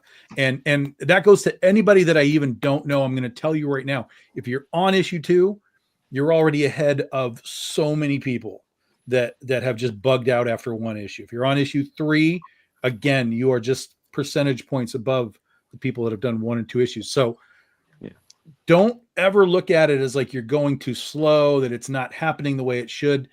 Just keep going. Consistency, whether it's once a year, twice a year, consistent. Let your fans know it's coming. We're working on it. It's coming. We're working on it. It's coming. Consistency. Put out a book, get to a trade paperback, collect it all up. It will change the perception of who you are as a creator when you reach those levels, because now you're not just selling one floppy. Anybody can do that. Now you're selling a completed story, 5, 6 issues. You got a big book. Strive for that. And I love that I'm seeing so many people doing that. So I want to add to that, actually, only because, as I said, I partner with so many indie comic creators for my game. But one of the prerequisites is you have to have 100 pages of your comic to be able to enter, because there are so many that just go by the wayside. People, even they have that drive, that enthusiasm right at the beginning, and then they get in there, and then, you know, it's 20 chapters in, they're like, this big epic story, never mind, I'm gonna go do something else. You know, that's even aside from the first comic that everyone creates, because you always make your first comic, you make you with superpowers. Everyone does that. That one, sometimes that keeps going, a lot of times that goes by the wayside. But a lot of people just drop completely off, pick a completely different hobby, a completely different passion. So, but yeah, I absolutely resonates. It drives me nuts to see people with like 6 first issues and no second issues. Yeah. And I'm like, and they're like, oh yeah, I'm doing this big connected universe that's going to be bigger than Marvel and DC. It's like, you have not put out a second issue yet. You know, you ain't doing nothing until you've told one story completely and well. Yeah, it's hard to bust those bubbles too, because you hear it. There's a certain tone or excitement that you're like, I don't think you actually know what you're talking about. But please prove me wrong. I would love to be wrong about this. Yes. Well, there's that fear that people will only buy number 1s. And there was someone who I came across recently who had like a number of miniseries, all like 3. And, you know, he sent me the link to them. But I really didn't know which one was first. So, you know, he didn't have them in any order, really.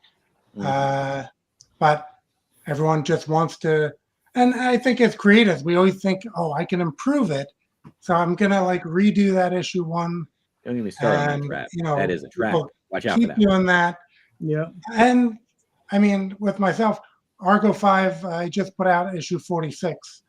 And there is the kind of barrier of entry where it's tough for someone to jump on 46. See, I don't buy into that at all.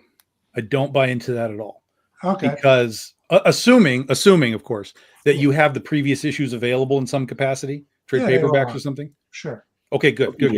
So the perfect example, right, is Invincible, the TV show, right? The TV show just came out. There's 25 volumes of that book. When that TV show came out, there was no barrier to entry. People just said, give me all those fucking books. And those sales went crazy. I got 3 of those big giant suckers. Yeah. Now, granted, none of us have a TV show to help with that marketing. But if your book has enough hook to it, and you can say, look, I'm on volume 40 or I'm on issue 46, but you can start right here. Volume 1, first 6 issues for whatever it is. Got a place to point them, Boom. You just start them right there. It's manga too. Manga's the same way. There's 28 books in a manga. Start at volume 1. Drive them into that number 1. So obviously, the marketing for 46 brings in sales for number 1 or volume 1, because that is, you know, where people have to start. But it takes a while. You know, luckily there's print on demand, because it takes a while for those issues to sell when people, again, new readers come in and they want to go back. We have a steady flow of the people who've been there the whole time, and they do jump on and get the new issues as they come out.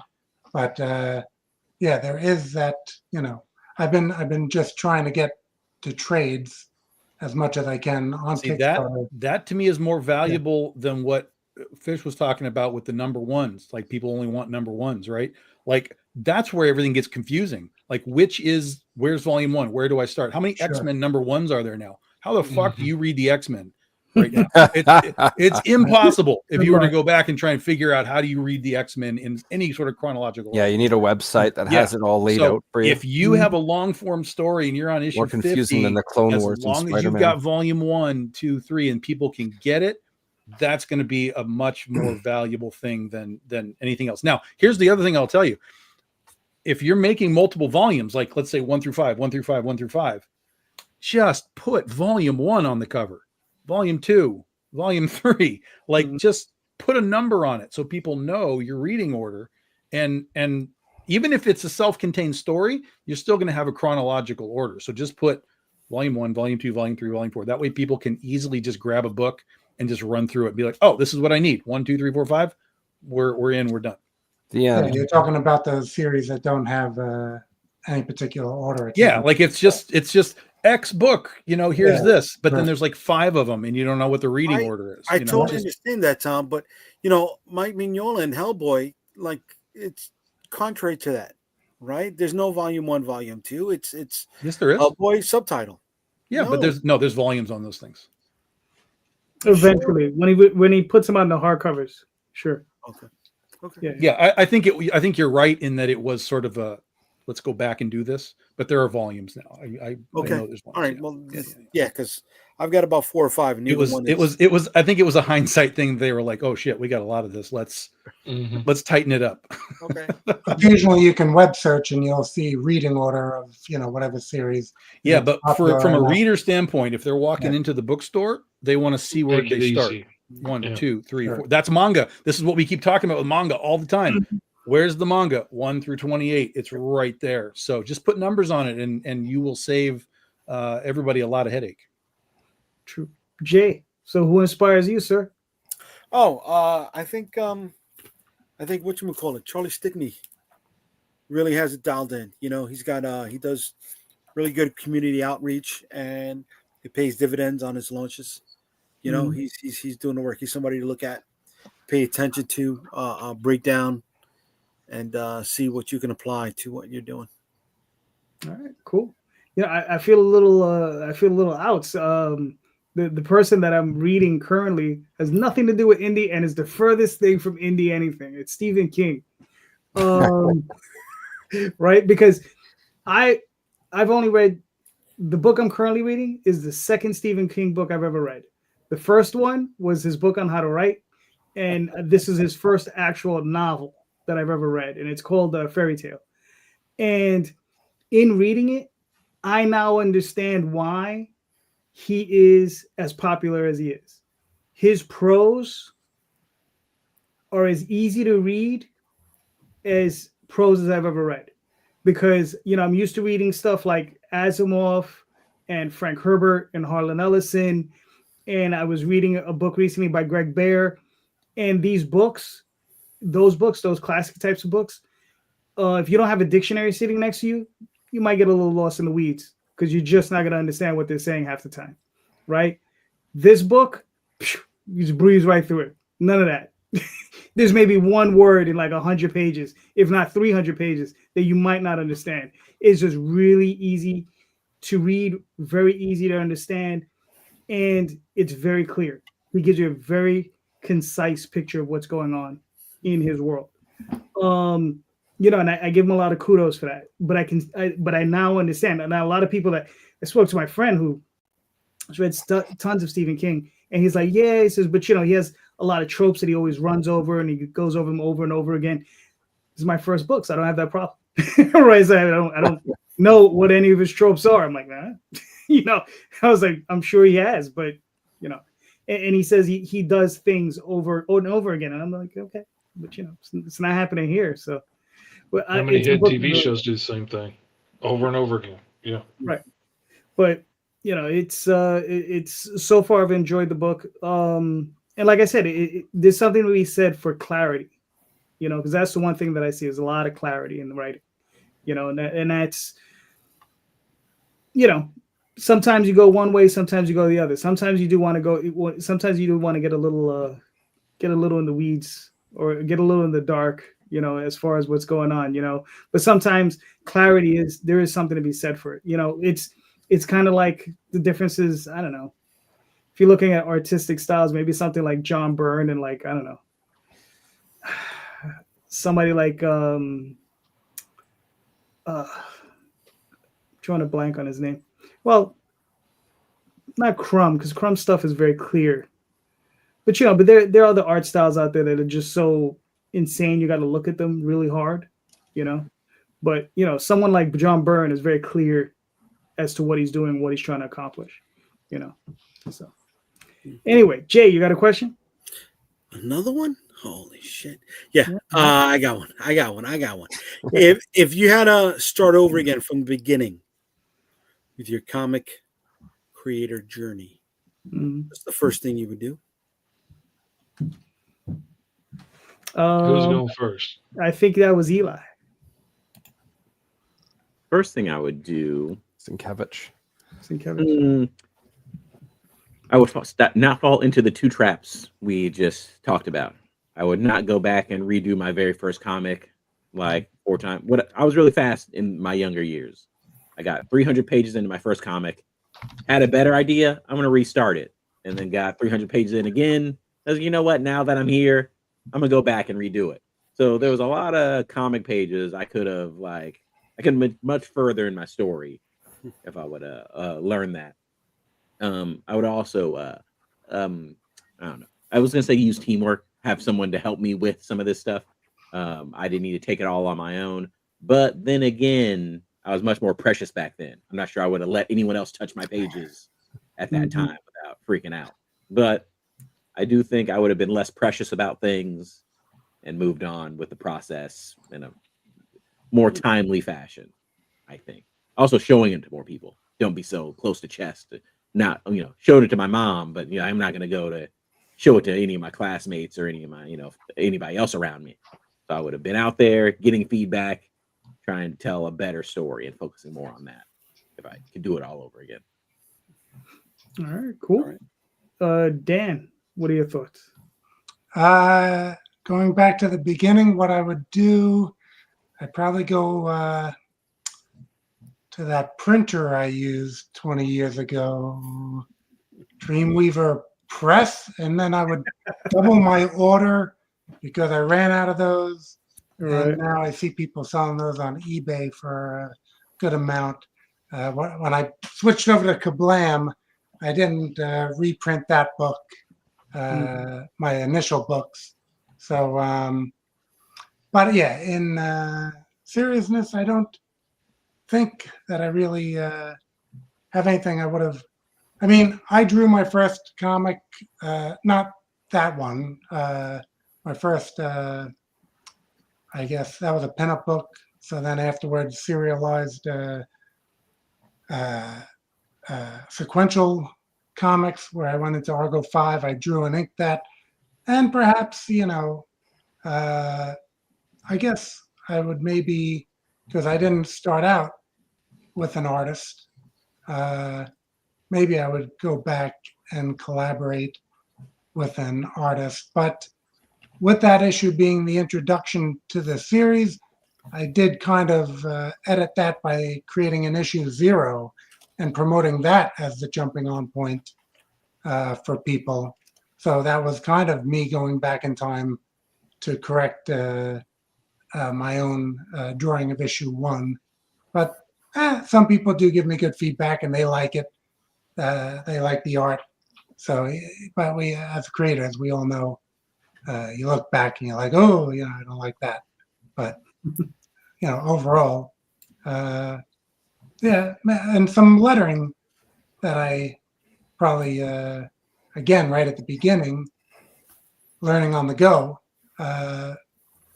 nothing horrendous, but I see stuff that I would have changed. So those are things traveling back that I would probably change. All right, cool. Oh, and real quick, the artist I was trying to remember, his name is Chris Ware. If you ever look at his work, it's like dense and insane.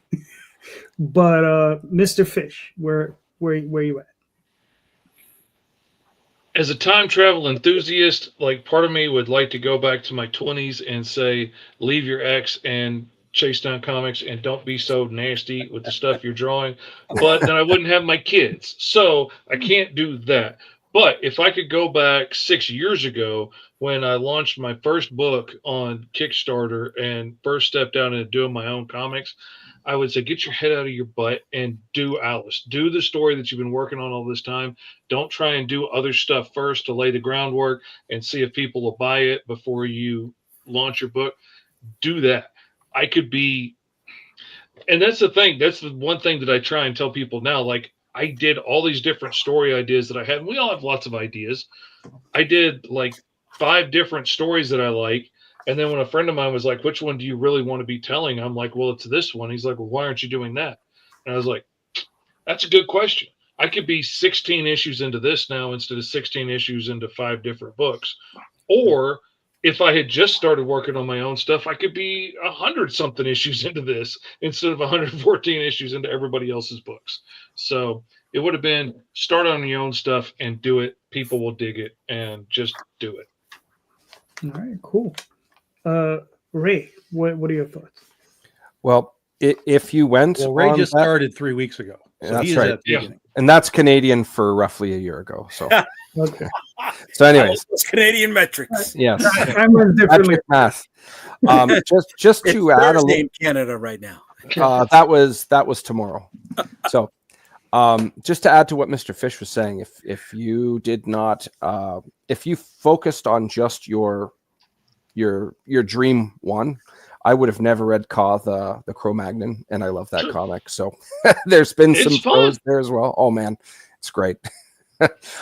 For myself, issue 1 I released last year, and it took me 2 years to get to that point. It's not my day job, and I was very careful in regards to getting the right talent, and I didn't have a deadline, so I could take my time on it. As Tom has said, tongue in cheek, I haven't been in this game for too long, but I don't think I would change too much. I've heard some of you say going back and redoing issue number 1.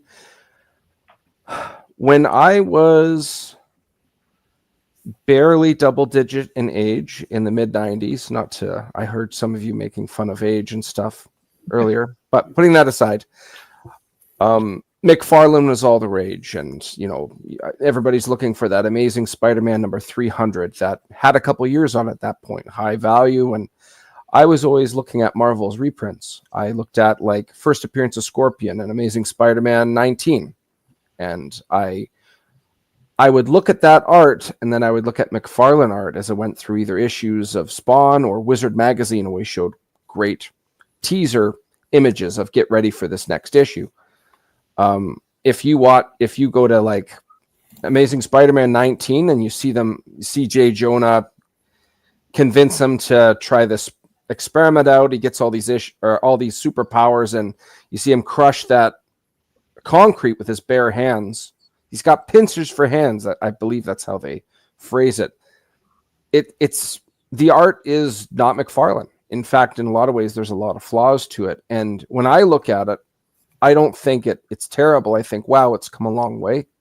And I think there's something to be said about that. Instead of trying to redo issues again and again, actually take pride in, I used to be that, now I'm even better, as opposed to trying to like portray you were always like this. I think that's a thing I try not to do. Like here's the first issue here, and having it in my hands for the first time was a really cool experience. And I'm sure X amount of years from now, I'll look at it and be like, oh, I wish I didn't do that, or oh, I wish I didn't do that. But again, it just shows levels of progress. You need to have a base from somewhere. So I don't, yeah, right on, man.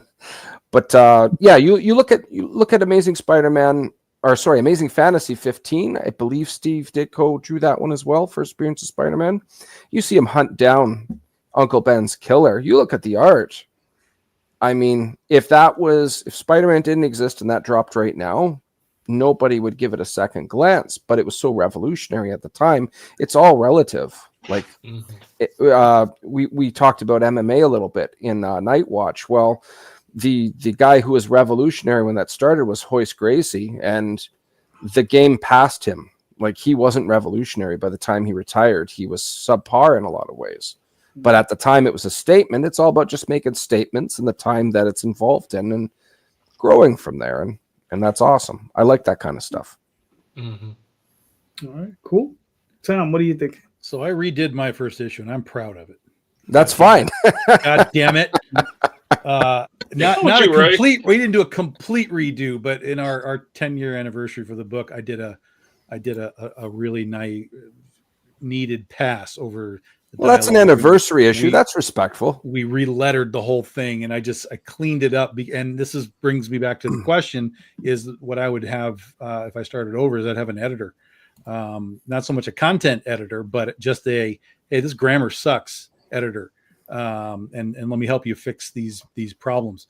I didn't really have a true editor until I think year maybe 3 when we moved to Chicago, and I met Carrie Castor, who was a friend of ours, and she became my editor, and she's been an editor ever since.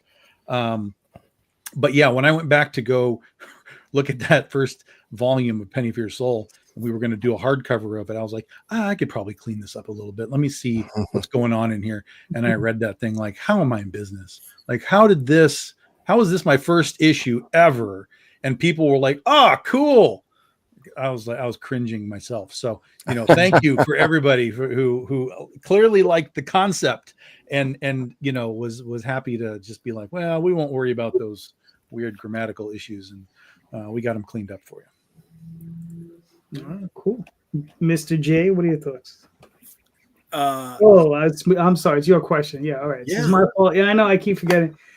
All right, JD, I sent you a picture and a message of that description. I found it online.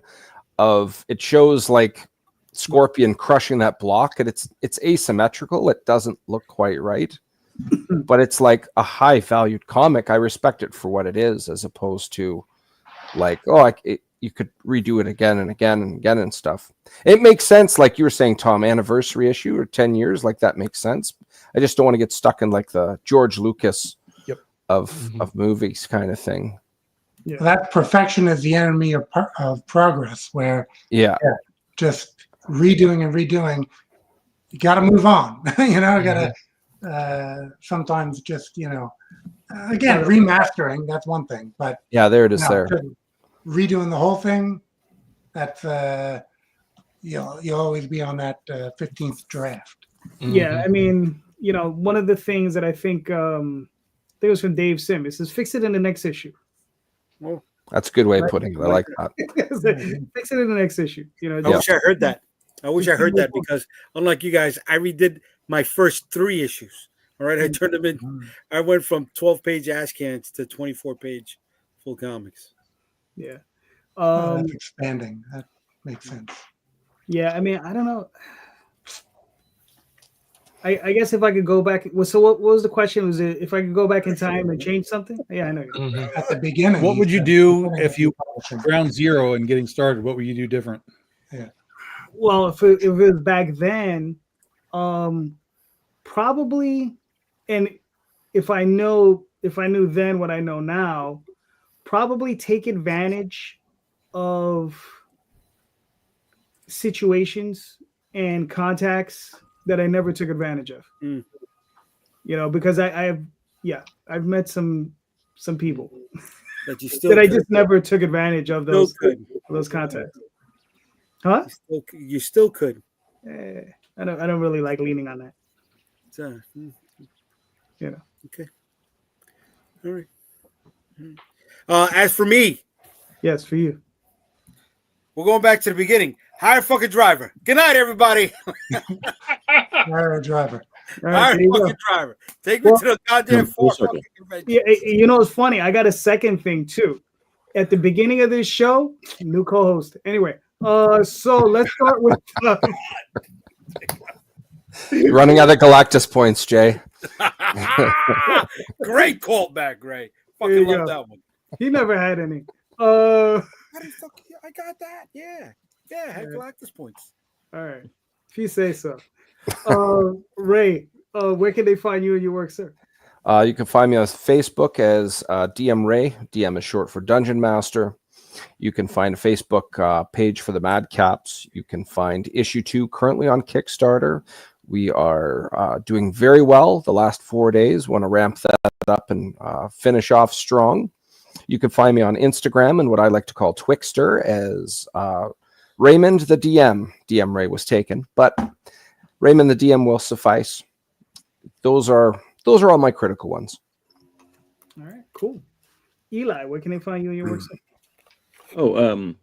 If you're interested in comics, you can find. Sorry, if you're interested in games, you can find that on GetScatteredNexus.com. Also doing a crowdfunding over on BackerKit. Just look up Scattered Nexus. I'm gonna be doing this one for a while, so that should be good for the next 5 years at least. If you're looking for my comics, you can find me on Comic Fury. Just look up Slim Studios, Alien 101, Actionland. I'm just in places. Specifically Facebook, Instagram, and YouTube are the main 3 I'm trying to focus on. There's just too many of them. I hear Blue Sky is pretty cool too. Maybe I'll try Blue Sky, but those 3, yeah, good spots. All right, cool. Dan? Well, for my past Argo comics, you can go to Indie Planet, Indie with a Y, and search Argo, and you'll get all the past issues that I have there. On Facebook, I have Dan Sen. I have a page for Argo Comics and a Facebook group for Argo Comics Thunder Zone. On Instagram, X, DeviantArt, Blue Sky, and probably any other social medias. I have Argo Comics, just as one word, ARGO Comics. Yeah, so those are my basics. Cool. Fish. Mine's easy. It's Mr. Fish Comics everywhere. .com, Twitter, TikTok, everywhere. Same thing. And GoMrFish.com will take you right to whatever I'm working on right now, which is the pre-launch page for Alice Lost in Wonderland issues 1 and 2. All right, cool. Tom? BigDogInc.com. That'll get you to all our comics, and we do all the social media stuff, so you can look me up anywhere you do the socials. Cool. Jay? UnstoppableComics.com. You'll find all the stuff that I do there. All right, cool. Wear your glasses, bro. You like Clark Kent, man. You can't take those I'm off. ready for bed, kid. We're wrapping this up, bro. Second you say peace, I'm like, all right. Like I said, I think my second choice on that last question. Anyway, but anyway, thank you everybody for showing up. I'm JD Calderon. You can find me on Instagram, Facebook, Twitter, DeviantArt, TheOzroChronicles.com, TallTalesOnline.com. Kickstarter. I currently have a campaign running on Indiegogo that nobody knows about because, you know, that's just how Indiegogo rolls. So thank you so much. And just remember, everyone, check out the show notes. Everybody's links are in those show notes. Click on those links. Pick up these books. Everybody is doing awesome stuff. So go pick up these items because I don't have just books. I got a guy selling a game. So go check out Eli's game. You know, pick up those books, pick up those games. I mean, and just go check them out, man. I mean, all of these creators are doing great stuff. So thank you so much. And just remember, everybody, read more indie comics, especially ours. Have a good night. Night.